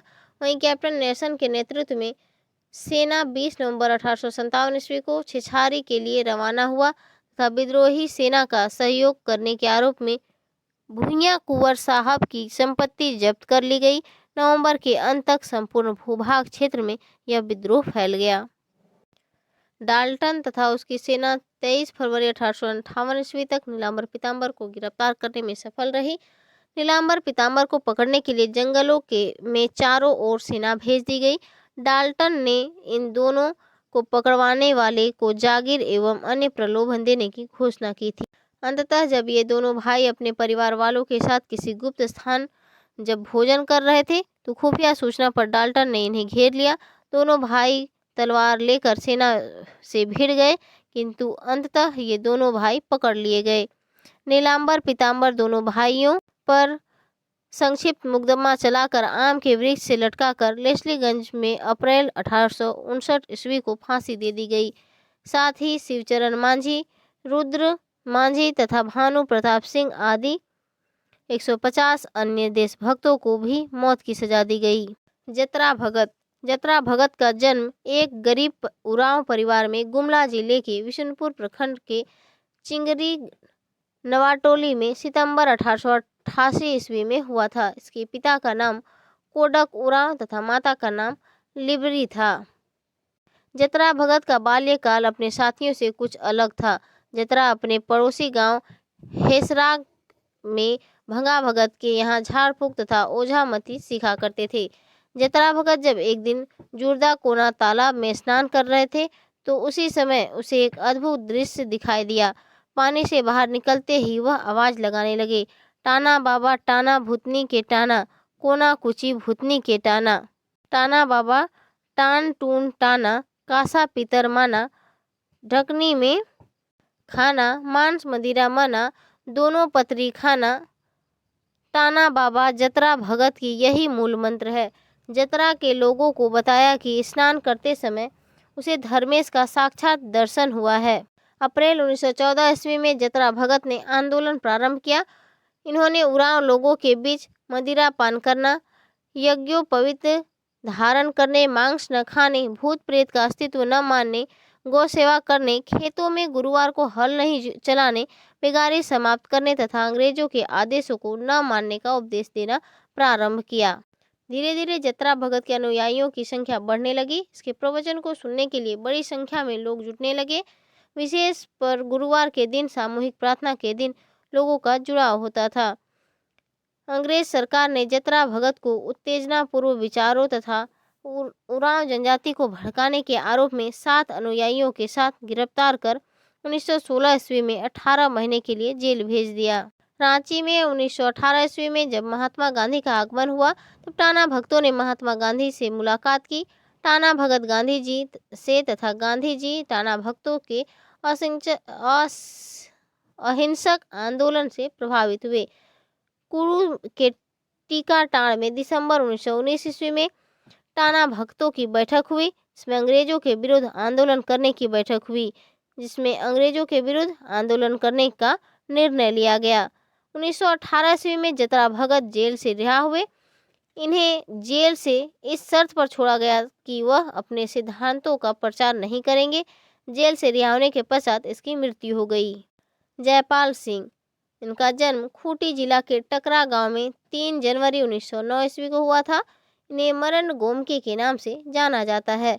जयपाल सिंह के बचपन का नाम वेनंद पाहन था, किंतु ईसाई धर्म ग्रहण करने के पश्चात इसका नाम ईश्वरदास हुआ। बाद में खूंटी के पुरोहित ने इन्हें अपना समर्थन दिया। जयपाल शुक्ला पाहन इनके सांस्कृतिक गुरु थे। रांची से हाई स्कूल की शिक्षा प्राप्त करने के पश्चात 1919 ईस्वी में इन्हें पादरी बनाने के लिए संत पॉल स्कूल के प्राचार्य द्वारा इंग्लैंड ले जाया गया। 1922 ईस्वी में इन्होंने ऑक्सफोर्ड से एमए पास किया। जयपाल सिंह 1923 से 28 तक यूरोप के सर्वश्रेष्ठ हॉकी खिलाड़ी के रूप में जाने जाते थे। इन्हें ऑक्सफोर्ड शाखा का अंतर्राष्ट्रीय मंत्री बनाया गया। ये Mundari, Nagpuri, Hindi, French, Italian, Spanish तथा अंग्रेजी भाषा अच्छी तरीके से जानते थे। 1928 ईस्वी में इन्हें मॉर्केस्टाइल असिस्टेंट के रूप में रॉयल उच्च सेल ग्रुप में नौकरी मिली। 1934 से 37 तक achievement college of commerce, gold coast, Africa के प्राध्यापक रहे। पाल सिंह 1940 से 45 ईस्वी में असिस्टेंट टेक्निकल रिक्रूटिंग ऑफिसर बनाए गए। 1943 से 46 ईस्वी में eastern command service selection board के सिविलियन एडवाइजर नियुक्त हुए। जयपाल सिंह 23 जुलाई 1946 ईस्वी को संविधान सभा के सदस्य बनाए गए। 5 मार्च 1949 को झारखंड महासभा के अध्यक्ष तथा आदिवासी महासभा का भी अध्यक्ष बनाया। जमशेदपुर में 1 जनवरी 1950 ईस्वी को आदिवासी महासभा को झारखंड पार्टी के रूप में बदल दिया गया। अब इस पार्टी से गैर आदिवासी भी जुड़ सकते थे। छोटा नागपुर या रातू महाराजा जरियागढ़ के राजा, बसारगढ़ के राजा तथा पालकोट के राजा सभी जयपाल सिंह से जुड़े हुए थे। जयपाल सिंह 1952 ईस्वी से लेकर 1970 ईस्वी तक लगातार सांसद रहे। 20 जून 1963 ईस्वी को झारखंड पार्टी का विलय कांग्रेस पार्टी के साथ कर दिया गया। इनको सामुदायिक मंत्री बनाया गया, किंतु कुछ ही महीने के पश्चात इनसे मंत्रालय छीन लिया गया। रांची के बहु बाजार में 13 मार्च 1970 ईस्वी के झारखंड पार्टी की सभा में इन्होंने कांग्रेस को छोड़ दिया तथा अपनी पुरानी पार्टी झारखंड पार्टी में लौट आए। 20 मार्च 1970 ईस्वी को संसद के पद पर रहते हुए दिल्ली में इसकी अस्वाभाविक मौत हो गई। इनके शव को पैतृक गांव टकरा ले जाया गया तथा मुंडा विधि विधान के साथ इनका अंतिम संस्कार किया गया। पोटो सरदार 1830-32 के कोल विद्रोह के दमन के पश्चात 1837 ईस्वी तक कंपनी का विरोध करने वाले गांवों पर कंपनी की शासन व्यवस्था लागू की गई। विद्रोह कैप्टन थॉमस विल्किंसन को इस क्षेत्र का एजेंट नियुक्त किया गया। अंग्रेज एजेंट की नियुक्ति के विरोध में कोल्हान क्षेत्र के टोटो प्रखंड स्थित राजावासा पीर के पोटो सरदार के नेतृत्व में 22 पीरों के लोगों ने विरोध किया। कंपनी की सेना को अनेक स्थानों पर हार का सामना भी करना पड़ा। सेरेंसिया और बांग्लिया घाटियों को अपने अधिकार में लेने का निर्णय वाल्डिया के गुप्त सभा में लिया गया। तीर भेजकर विद्रोह में शामिल होने का निमंत्रण ग्राम प्रधानों को दिया गया। विद्रोह की तीव्रता से घबराकर विल्किंसन ने 12 नवंबर 1837 ईस्वी को चाईबासा में बैठक की।